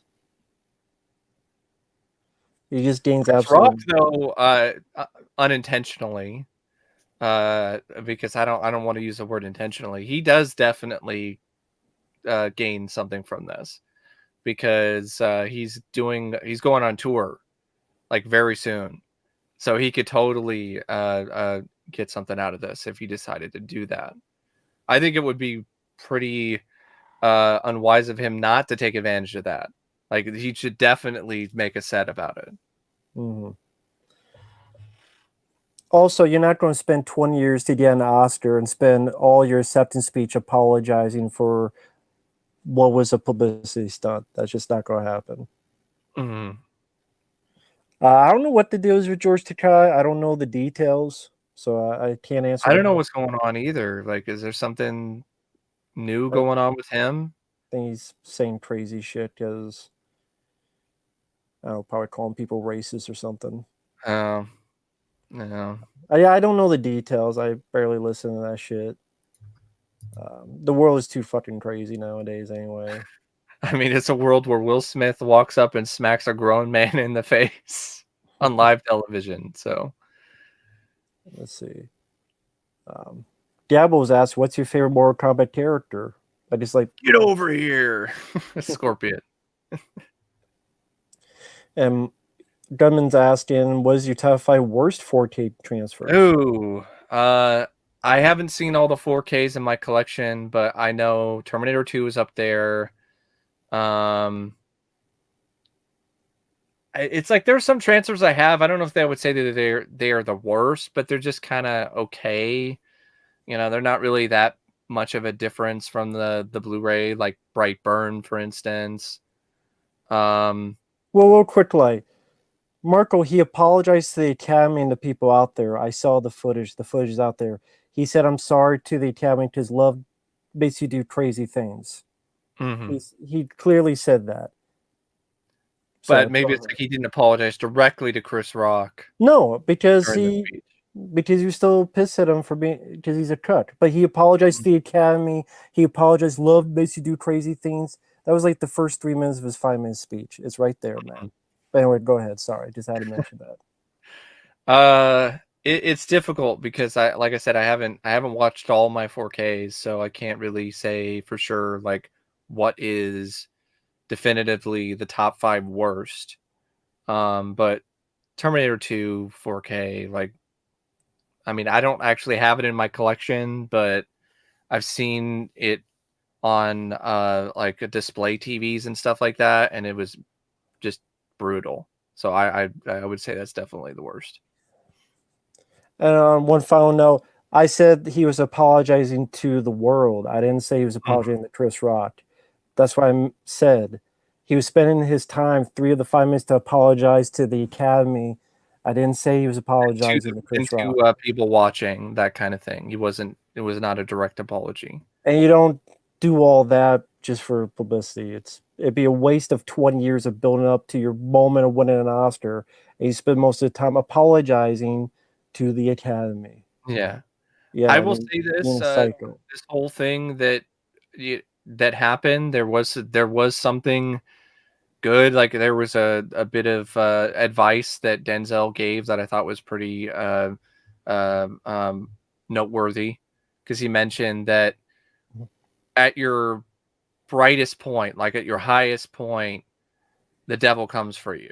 So I thought that was definitely something that people can take to heart. Use this as a learning experience, and when it comes to like how not to act, in public, or just how not to act, period, when it comes to this kind of moment.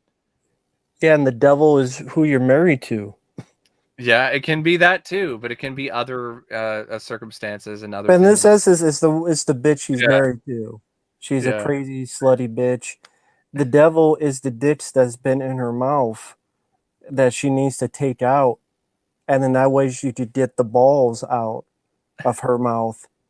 That because she's been owning you, sew them back on, and find a bus to catch, and I yeah. don't know, maybe go back to Philly where you're born and raised. After you get in a fight, you've been in the fight and the born and raised. Gotta go back to Philly. This Exactly. doesn't relate to the Will Smith stuff, but Yeah. you mentioned fight, and it just reminded me of like a really random bit of trivia I wanted to share a little bit. You know the actor who played the chef in Universal Soldier, like the guy who was all like, "Damn right, it's good." You know that guy, like, "Are you gonna pay Oh for the yeah. food?" And then Van Damme kicked his ass. That guy also got his ass kicked by Arnold Schwarzenegger in Total Recall. So like the same Oh, guy is okay. in Total Recall, which I thought was kind of cool. Where you would have he got his ass kicked by both Arnold Schwarzenegger and Jean-Claude Van Damme. Exactly. I didn't realize that. That's pretty cool. Let's see. Um, which do you like, Van Damme or Dolph more? This is for you. Ooh. Van Damme, because I was always a fan of Van Damme ever since I saw Time Cop and Universal Soldier and Hard Target. Um, Lundgren, he was a slow burn for me. Like I liked Rocky Four, and I enjoyed Masters of the Universe, but uh, Lundgren was one of those actors that took a while for me to really appreciate, because watch Cover Up. That was like one of the first Dolph Lundgren movies I saw where he was not playing He-Man or Ivan Drago. So that was my fault for picking like one of the worst films that he's ever starred in, but that's what happened. That'd be like if the first Van Damme film I watched was like Monaco Forever, or fucking trying to think of something else in terms of like a bad Van Damme movie. Like Street Fighter. That was my Mhm. introduction to Jean-Claude Van Damme, was Street Fighter. Right. No, I didn't hear that, but was it the Yeah. girl from the Flash? Nah, the with the hot No, dog. he was I he was know. somewhere in Hawaii, and he was Yeah. drunk and disorderly and assaulted somebody. And this isn't like the first time I've heard about Ezra Miller doing like shit in public and being an asshole. Because I remember seeing him in the news because he was treating a fan like shit in public and was being a dickhead. So then you have this. I'd already hated his Flash. Now I think the guy is just a douchebag and a fucking jerk off. So now I care even less about his Flash than I did before. Yeah, Get fuck him. fucking help, man. Like, what the fuck is going on with you? Your career is just you could honestly say it's kind of beginning at this point. Like, this is the moment where he's able to kind of showcase that he can be a leading man, because he had starred in other stuff before, but it's more supporting roles. Like, I think he was in Trainwreck with Mm. Amy Schumer, and he was like the guy who was like overly emotional and like crying during sex. So like that was the kind of stuff that you were doing prior to getting this big starring thing where you're the Flash and you have your own movie. And this is how you handle it. This is how you handle the spotlight. You assault somebody. You act like a drunken fool in public. Get your act together, or you're going to be like another Shia LaBeouf. Well, you know what? He should do a buddy cop movie with Will Smith. It would be called The Nut and the Cuck. Oh, man. And let me address this. Number one, like I said, yeah, Smith, I told you, Will Smith was laughing. He saw Jada didn't like it, and he wanted to respect his queen because he's a simp. He barely touched Rock because he didn't want to break a nose because he knew he would get even deeper shit. That's why it's a humiliation slap, as if you're beneath me. I'm better than you. Chris Rock, he's a comedian who has been to consistent amount of nightclubs. You think he's never been in a violent situation? And he's not a fighter. No security, we already answered that. Oscar ratings, if you don't worry about the Oscar ratings, you would do that in the first half. They did that and there was like 30 minutes left of the show. So it did nothing they for did the it during, ratings. like best documentary. And yeah, the clips are things that have gone viral. All these other creators have done all these like parodies and stuff, but it doesn't really get people talking about the Oscars. It just gets people talking about the moment, and that doesn't really do anything for ratings. I know some people were saying, "Oh, well, people will tune in next year to see if no, they something like won't. that will happen They'll again." tune in to the people who's talking about it to see what they. Yeah, It's not. People realize it's not 1995 with the way ratings are. It's YouTube that people watch, news sites that people watch. TikTok. That's how. And you know what? It grew when that last minute, like 2 million. That's it. Like 14 to 16 million or something. So it wasn't even that. And it's going to go back down next year. And Also, the same people, they'll just wait. Like if something dramatic happens, they're not going to sit through a boring Oscars Hollywood hand job. They're not going to sit through that. They're just going to wait for news to break that something crazy happened again, and they'll just watch the clips on the internet. They're not going to watch the live. And do people really think how PC Hollywood is? We know it's very PC. Am I right or am I wrong? Oh yeah, definitely. Way more PC than it's been in forever. Do you think they're going to have a black guy hit another black guy, black on black crime, with all of the stuff that's happened? No, that's the same reason why they won't take Will's Oscar away. Because I know if people they should take his Oscar away. Like they're never going to do that. No, they're never going to do that. Exactly. I'm sorry, not everything's a conspiracy. I've seen The Departed. It's a pretty decent movie. I like it. Good I still haven't cast. seen that one. I've heard about it. I know it won a lot of awards. I know a lot of people praised it. I still haven't seen it though. What's your favorite animated Disney film? This is for you. I think I talked about this. That I think I said it was like Aladdin's a good one. The Lion King. I like The Incredibles. Rescuers Down Under. I think that's a good one. That's pretty underrated. A lot of the stuff from the Disney Renaissance I'm a fan of. I also like some of the classic ones. Like I do like the Aristocats, despite the Siamese cats are a stereotype, blah blah. It's still for the most part a fun, harmless animated movie. I really like Fantasia. I think it's a gorgeous film. Really great animation in that movie.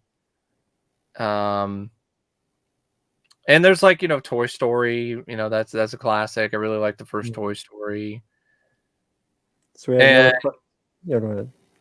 I don't know. Like in terms of any other animated, I did like Oliver and Company. I think that's a more underrated Disney movie that I think should be talked about a little bit more, as well as The Great Mouse Detective. So those two ones are pretty fun. Ooh, 1985. That had a lot of good films, but would it be Commando or Death Wish 3? Or maybe not, or Back to the Future. Yeah, and forgive me that I think the yeah, I know what that was. Sorry, I had to close the window because the heater kicked on or something. It sounded like the heater died. That's just how it sounds, man. That thing kicks on, and it's just, especially with the window open, it does not sounds very ugly. Back to the Future. I mean, 1985 has a lot of good stuff, but it's got to be Back to the Future for me. I grew up watching that trilogy on VHS religiously. Back to the Future is a big part of why I love film and just love cinematic storytelling in general. So, yeah, Back to the Future. And another one has your thoughts on Harry Potter films. It's been a while since I've seen them. I remember reading the books. I actually read the books first before the films came out, and I was really excited for the films because I was a big fan of the books. And I saw Sorcerer's Stone in the theater. I saw the sequel, Chamber of Secrets. I saw all the way up to Goblet of Fire in the theater. And then I don't think I saw the fifth one. I think I saw the sixth one with my aunt.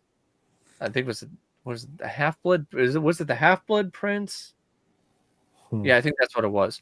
And then the Deathly Hollows I saw on home video like later on, and I remember being really disappointed by the ending of the series, especially the battle between Harry Potter and Voldemort. One of the weakest, one of the most lame final battles I can think of. Like all this fucking build up, years of build up, and it's this forgettable, lame ass final battle between the two, where Harry Potter isn't even the one that ultimately gets in the blow. You know, it's someone else. So it's like I don't know. I would like to revisit them though, because it's been forever, and I do have a fair amount of nostalgia for at least the first four films. So one of these days, I would like to check them out again, because I was a big fan of Harry Potter growing up. The Harry Potter spoof. I mean, the RoboCop spoof. There are a lot of Harry Potter spoofs. Can you imagine that Harry Potter spoof where everyone gets shot in the dick? Voldemort gets shot in the dick. Everybody shot in the dick. Malfoy. Harry Potter shoot everybody in the dick. Yeah, Harry Potter just got sick of it. He was just like, this magic shit ain't getting it done. That's Rob Zombie's Harry Potter. That's Rob Zombie's Harry Potter. And Sherry Moon Zombie stars as Harry Potter. I'm going to still fuck you with my wand and the fuck and then fuck. I'm going to fuck you in the fuck with my wand, you fuck. I will still fuck you, Voldemort, in your fuck. Sherry Moon Zombie. So, yeah, I have seen the RoboCop spoof where everyone gets shot in the dick. It was pretty fun. I think it was called like Our RoboCop Remake. It's like a clip from a movie where you have all these different fans that recreated every scene from the movie, and that was one of them. Oh, okay. Speaking of Rob Zombie, he's doing the Munsters, and it's PG. Yeah. But Sherry Moon Zombie's in it. Of course she is. I mean, the closest I ever liked Rob Zombie was Baby, Devil's Rejects. I like House of Thousand Corpses. Yeah, some visuals in that, yeah, but after that, no. And I'm not even big fans of those. I agree. But I am somewhat curious about the Munsters because it is something that's so different than what he's normally done before. I'm just curious to see how he's going to be able to handle that particular wheelhouse, because it's just, you can't be like, I'm going to skull fuck you in the fuck hole. Like, you can't do that. So how are you gonna handle it? Maybe it's Song of the South remake, directed by Rob Zombie. Sippity fucking doo-dah, sippity fucking day. I'm gonna skull fuck this bunny, be my merry way. I have not seen Song of the South. I've heard about it. I know the controversy. To me, it's a little overstated. I think Disney should just release the film with a disclaimer, like other studios have done with some of the more questionable cartoons. Well, I I mean, think it's if pretty lame that they're just trying to bury it and act like it doesn't exist. I don't like the whole stuff where we're gonna change Splash Mountain because it's racist. Like nothing about the I don't remember the rabbit being racist. I don't remember any of that being racist. The stuff with the animated portions of that movie. Like what's racist about Zippity Doo Dah? they just But they- they'll put a Will Smith ride where you go up and he slaps each person.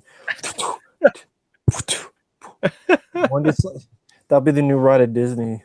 movie Slap Mountain. It's Slap it's out. not. Didn't Judy with it? So I haven't seen Song of the South. I do love the parody of Song of the South though in Fletch Lives. I think that is hilarious because there's a whole parody of the Zippity Doo Dah bit in Fletch Lives, which I think is just creative and just absolutely a laugh riot. Lady and the Tramp I haven't seen in forever. I don't remember being a huge fan of it. By the way, thank you, Ultra Slasher. Thank you. Thank you. Do you have a favorite Don Bluth movie? He's a really amazing animator. I do like An American Tail. I grew up watching on VHS. Secret of the Nim is a good one. I would have to probably say I would have to go with An American Tail because that's the one that I grew up with the most. Like I also grew up with Rockadoodle. Like that does not hold up. I used to watch that a lot as a kid. Like I remember trying to watch that as an adult, like a few years ago, and I couldn't even finish it. I got halfway through. I was like, "This is fucking terrible. I can't do it." I just Couldn't. That's an example of a movie from my childhood that I have nostalgia for that doesn't hold up. And there are a fair amount of them. Like I used to watch Three Ninjas Kick Back a lot, and I tried watching that. I watched that and I thought it sucked. I don't like Kick Back. The Kick in the Nuts. I still like the first film. I still have some fun with that one. And I used to watch Batman and Robin the most as a kid on VHS. That definitely does not. I'm gonna hold up. Or stuff like A Kid in King Arthur's Court. That movie's lame. It's such a lame movie. But I used to watch that and enjoy it as a kid.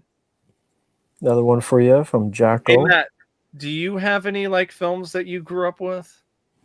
Don't hold up. Let me think. When you answer this, let me think of that. It'll take me a minute to think. But he's asking about the Rush Hour films, but let me think about that while you. The Rush Hour films, I have fun with them. At least the first two. The third film, I thought sucked for the most part. Like it had some moments, but I remember it being just nowhere near as fun or nowhere near as exciting as the first two. They definitely had a genuinely good concept with the first two, and just the dynamic between Chris Tucker and Jackie Chan was pretty special. At least in the first two, it didn't seem like the dynamic was nearly as strong in the third movie. Mm-hmm. And to answer your question, I mean it's hard. Mm-hmm. Because a lot of the films I grew up with was like Predator, Rambo, all that stuff when I was a kid. I mean, maybe Batman Forever I like a lot less now than I did back then. I like the soundtrack more than the movie. And like Batman Forever, it's like I watch it like I probably did like that a little bit more when I was a kid. Yeah, I like that more as a kid too. And Turtles 3? Yeah, I think Turtles 3 I was giving it a pass because as a kid and I liked the first two. But as I grew up, I'm like, I can't give this a pass anymore. If I do, it's nostalgia. There's just too many issues I have with it. Help, I'm a turtle and I can't get up. Or, Exactly. What were you expecting? Maybe the Addams Family? Or fucking Wet Willies? Like Wet Willies? Yeah. Really? That's where we're at with the Turtles franchise. Is fucking Wet Willies now. But hello there, Tabitha. Resident Evil 3 remake, I do not have. Maybe one day I'll pick it up. I did grow up with PlayStation 2. My favorite PS1 game, that's tough. It's between Silent Hill and Metal Gear Solid 1.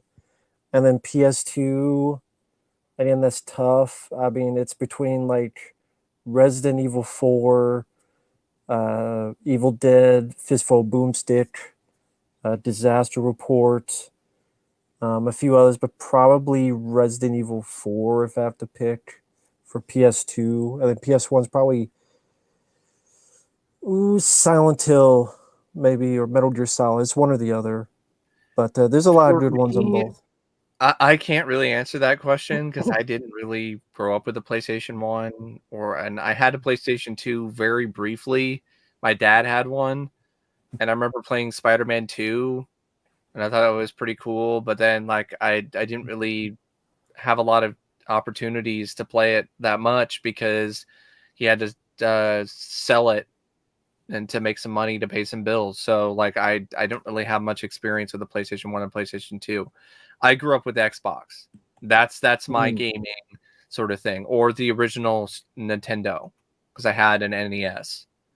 So I would say to answer this question, maybe I could say like, you know, my favorite NES game, like my favorite NES game growing up was the original Super Mario Brothers. Like I really enjoyed playing that quite a bit. I had a lot of movie games, but those sucked. Those tended to be really fucking bad, like Dark Man or Predator.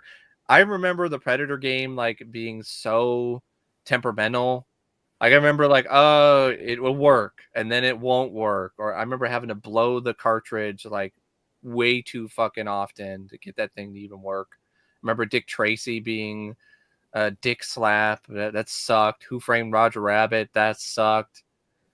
You know, that's what happened. You know, a lot of movie games were just awful. Um, and on the Xbox, I grew up playing Halo and Halo 2. And I would say my favorite Xbox game, it's kind of a tie between Halo and a game called Indiana Jones and the Emperor's Tomb. Like I really love that game. That's a really great, fun adventure game with Indiana Jones, and I would say it's easily the best Indiana Jones game that I've played. And I also really like Splashdown. It's a fun game where you're like jet skiing, and it's also on PlayStation 2. And it's got a good soundtrack, and it's just a fun game to play and just chill with.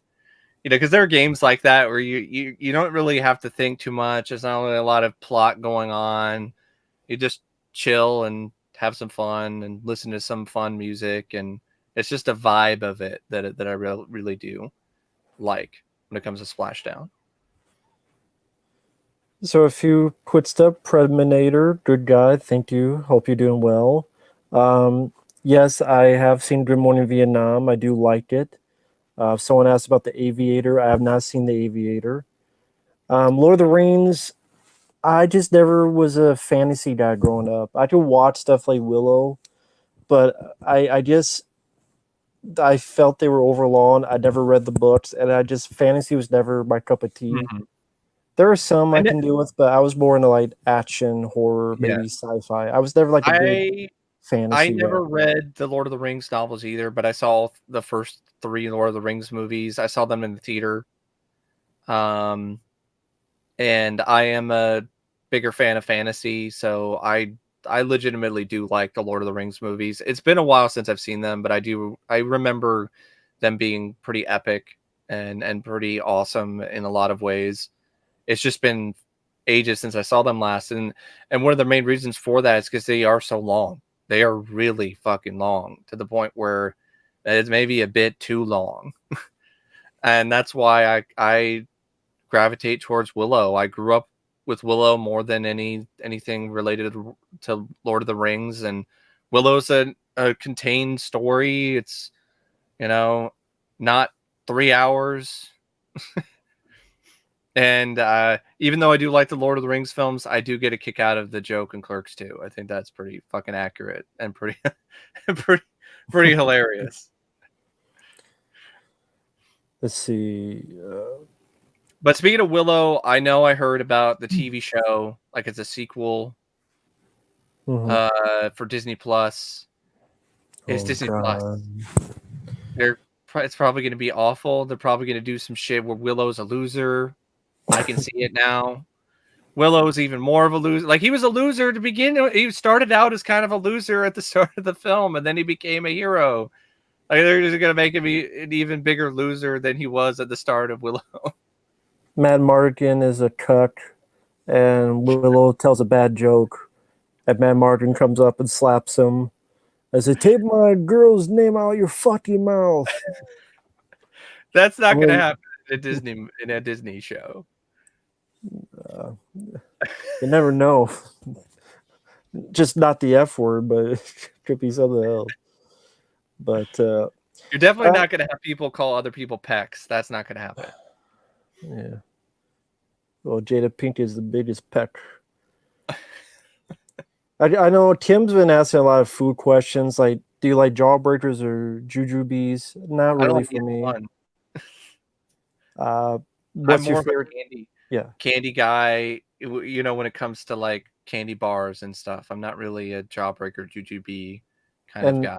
Have you ever eaten chocolate eggs? Like, not the Easter. Eggs? The Easter, like candy chocolate. Yeah, I've had those before. They're okay. I'm not super big on that kind of stuff. I'm more into Reese's Pieces. I do like Nerds. A lot of candy bar stuff. It's funny, as I grow older, I'm just not really a fan of chocolate anymore. I haven't for years. I could eat a Snickers if it's there, but I never go out of my way to eat chocolate. I haven't drank chocolate milk in like probably 10, 15 years. It just depends. I'm more of a cookies and pastry, donut, muffin guy. I've been more of that than I have been into candy. So I'm not super big into candy. I like peanut M&Ms too. Those are good. The Moon Knight show. I don't know much about the character. I think I saw a movie where he was in a part of it, like animated. I don't know much about the show. I didn't follow the news. I don't even know where to begin with Moon Knight, because I didn't really read a lot of the comics myself. I only kind of figured out that Moon Knight was pretty popular because of these memes that my friends kept sharing with Moon Knight. And I was always out of the loop because I was like, who the fuck is Moon Knight? Like, I never really was, that aware of Moon Knight until like many, many years later when these memes became super popular. And then Moon Knight became a thing in the mainstream. I got the experience that some people got when Deadpool blew up. And they didn't really know what was going on with Deadpool and why he was such a big thing and why he was so popular. Now I know how people felt, because there were probably a lot of people who are like, who the fuck is Deadpool? And why the fuck am I always seeing him everywhere? So I kind of get how they feel when it comes to Moon Knight, when he like just skyrocketed in popularity on the internet with all these memes and all this. I can't say anything because I've never really read any comics, not really that familiar with Moon Knight. I saw the trailer. It looked like it might be okay, but it also looked like it might be kind of boring. I don't know. Kind of looked like it could be dull.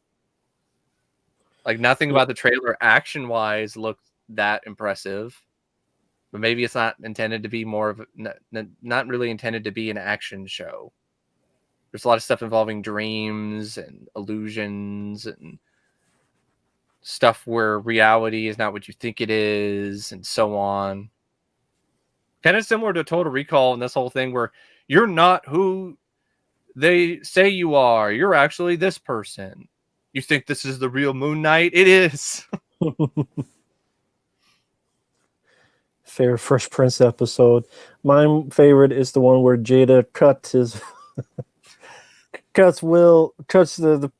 Fresh Prince of brick right in his face, right in his mouth. right after she got done with August. I'm glad Will protected the guy's girlfriend. I've seen a few episodes on TV. I haven't seen a ton of episodes of Fresh Prince, so I can't really point out my favorite episode. Plus, it's been forever since I even watched an episode of Fresh Prince of Bel-Air. Now we'll be on for another 10 minutes, so that we don't get overburned and stuff. Because we're going for. It's been quick, over 2 hours. Yeah, yeah. So a few questions for Mike. Are you going to see the new movie The Lost City with Sandra Bullock? Probably not in the theater. I've heard some things that it just seems like a very direct-to-video kind of movie. You know, very VOD kind of thing, streaming original movie kind of content.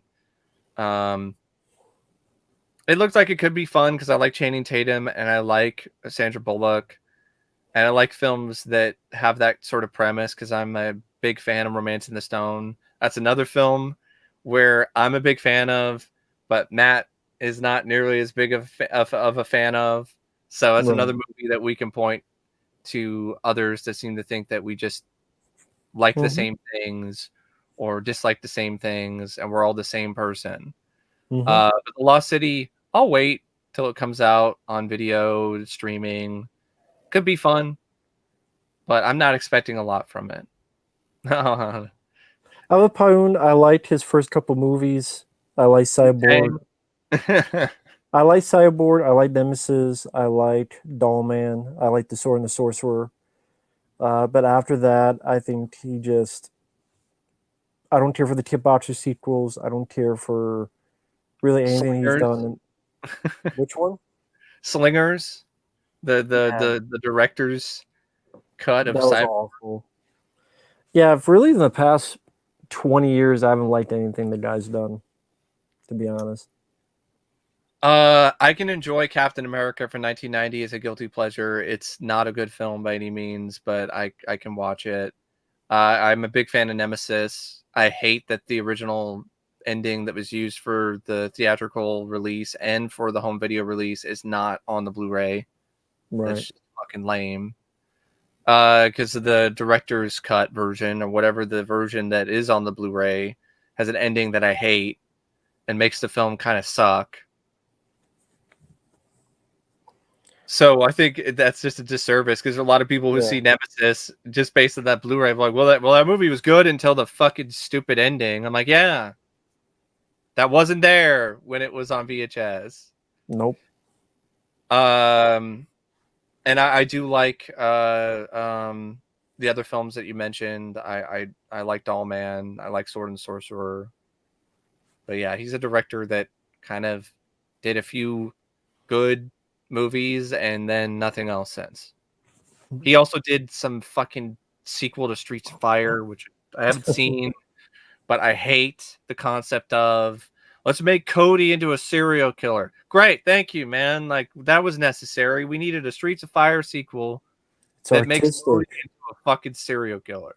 It's artistic. Fuck off, Ali Poontang. It's artistic. Artistic. Cody. Artistic, more like something that makes me go ballistic, like a fucking Broken Arrow. So he's asking for both of us. I think he meant to say 3 action films you both hate, but everyone else loved. Nolan's Batman films for me. Well, this is both. Dark Knight Rises. But did everyone else love it? Yeah. At the time they did. I got death threats. At the time that did. I mean, that's one of the 2 movies I got death threats on. Unanimous reviews. Prometheus and Dark Knight Rises, the 2 films I got death threats on. I had a guy who said he was going to curb stomp my head in because I didn't love The Omen from the 70s. I remember that. I mean, it's not an action film, but yeah. Action films you both hate, but everyone. Is Dark Knight Rises even an action movie? Because like there's barely any fucking action in the film, but I guess maybe it is. Action films that's tough. maybe some of the Bourne films, because I know we don't like the Bourne films. Right. I think there's there's much better films than the Bourne films. I think the Bourne films are overrated. I mean, yeah, Bourne films, Dark Knight Rises, and what's one more? Try to think of an action film. Avatar. Yeah, I mean, that's sci-fi, but there's action in it. Hmm.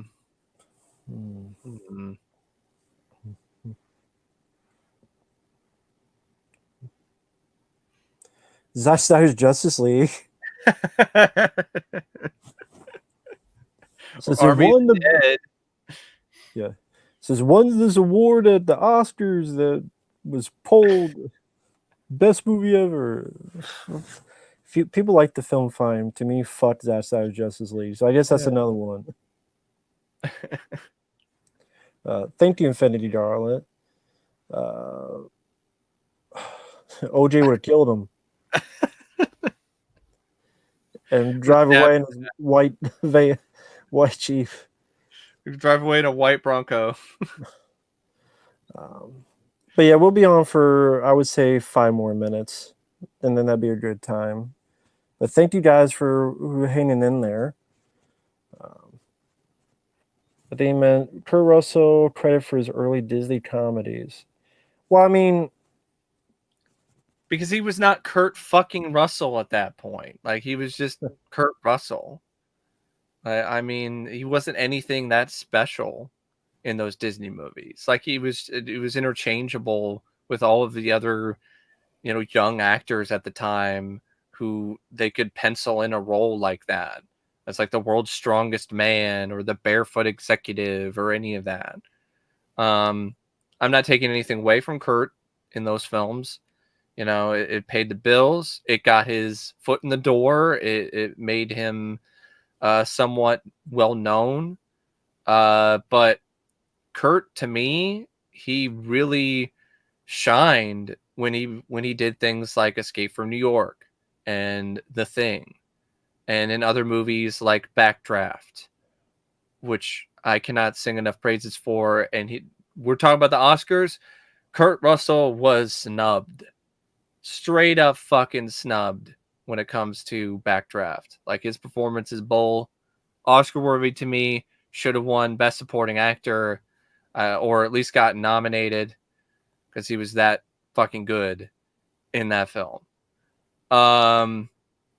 But yeah, I think that he's been forgotten when it comes to his Disney stuff because it's just not as memorable. It's not as memorable as his work in Big Trouble in Little China, or Tango and Cash, or even something like Overboard.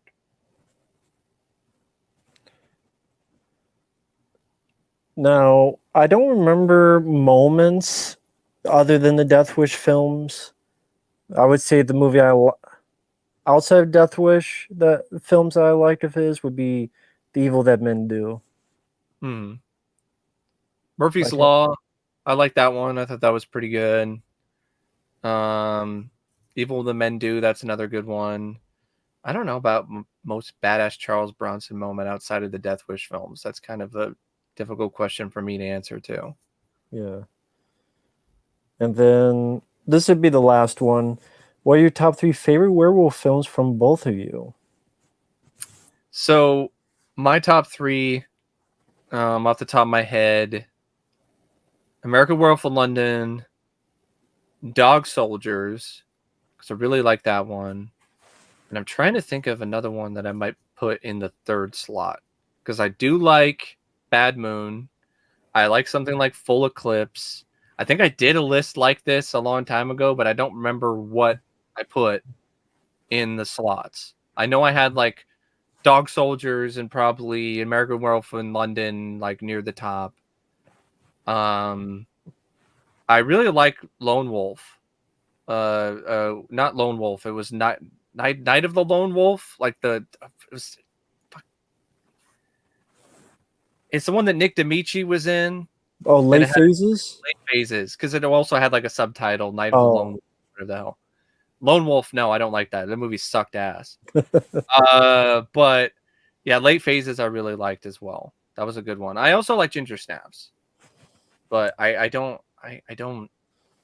maybe Late Phases or Bad Moon. Like it's kind of tough after that point because The Howling I like, but it's not enough to put it in my top 3. It's got great effects, but I don't really get into some of the other stuff in it. So For me, number 1 would be Dog Soldiers. My number 2 favorite is Silver Bullet. okay, And my number 3, I would say maybe Bad Moon. mm-hmm. Maybe Bad Moon. Because, I mean, there's not a lot of great werewolf films. I do like Late Phases. I do like some, but as of right now, like Dog Soldiers and Silver Bullet, number 1 and 2. And number 3 could be Late Phases. It could be, I'll probably put Bad Moon. Full Eclipse is a good one. So, I think you don't mind American Werewolf, but like it's not yeah. your favorites. Yeah, I do like it, though. Mm-hmm. But that is, oh, thank you, Jeff. Hope you're doing well. Thank you. I wish you happiness as well, and everyone else who's watching or But tuning in. yeah, go ending now. It's 2.5 hours. It's a good time because if you go further, you get burned out and tired and stuff. But I want to thank everyone out there for watching, for hanging in. It's pretty late at night, at least for me. It's about 1 a.m. Thank you guys. Be careful out there. Wish you the best. And if you have any words, Mike, feel free. Or I don't really have much to say except once what you again, got coming up. Thanks for tuning in. Thank you, Matt, for having me on. What you got coming up? I did a review of Mortal Engines. I'll probably be posting that pretty soon. Part 1 of season 1 of Batman the Animated Series. I think like the first 13 episodes. Share my thoughts on those and kind of go from there. But yeah, thank you for your cooperation and have a nice day. Thank you. Take care. Bye-bye.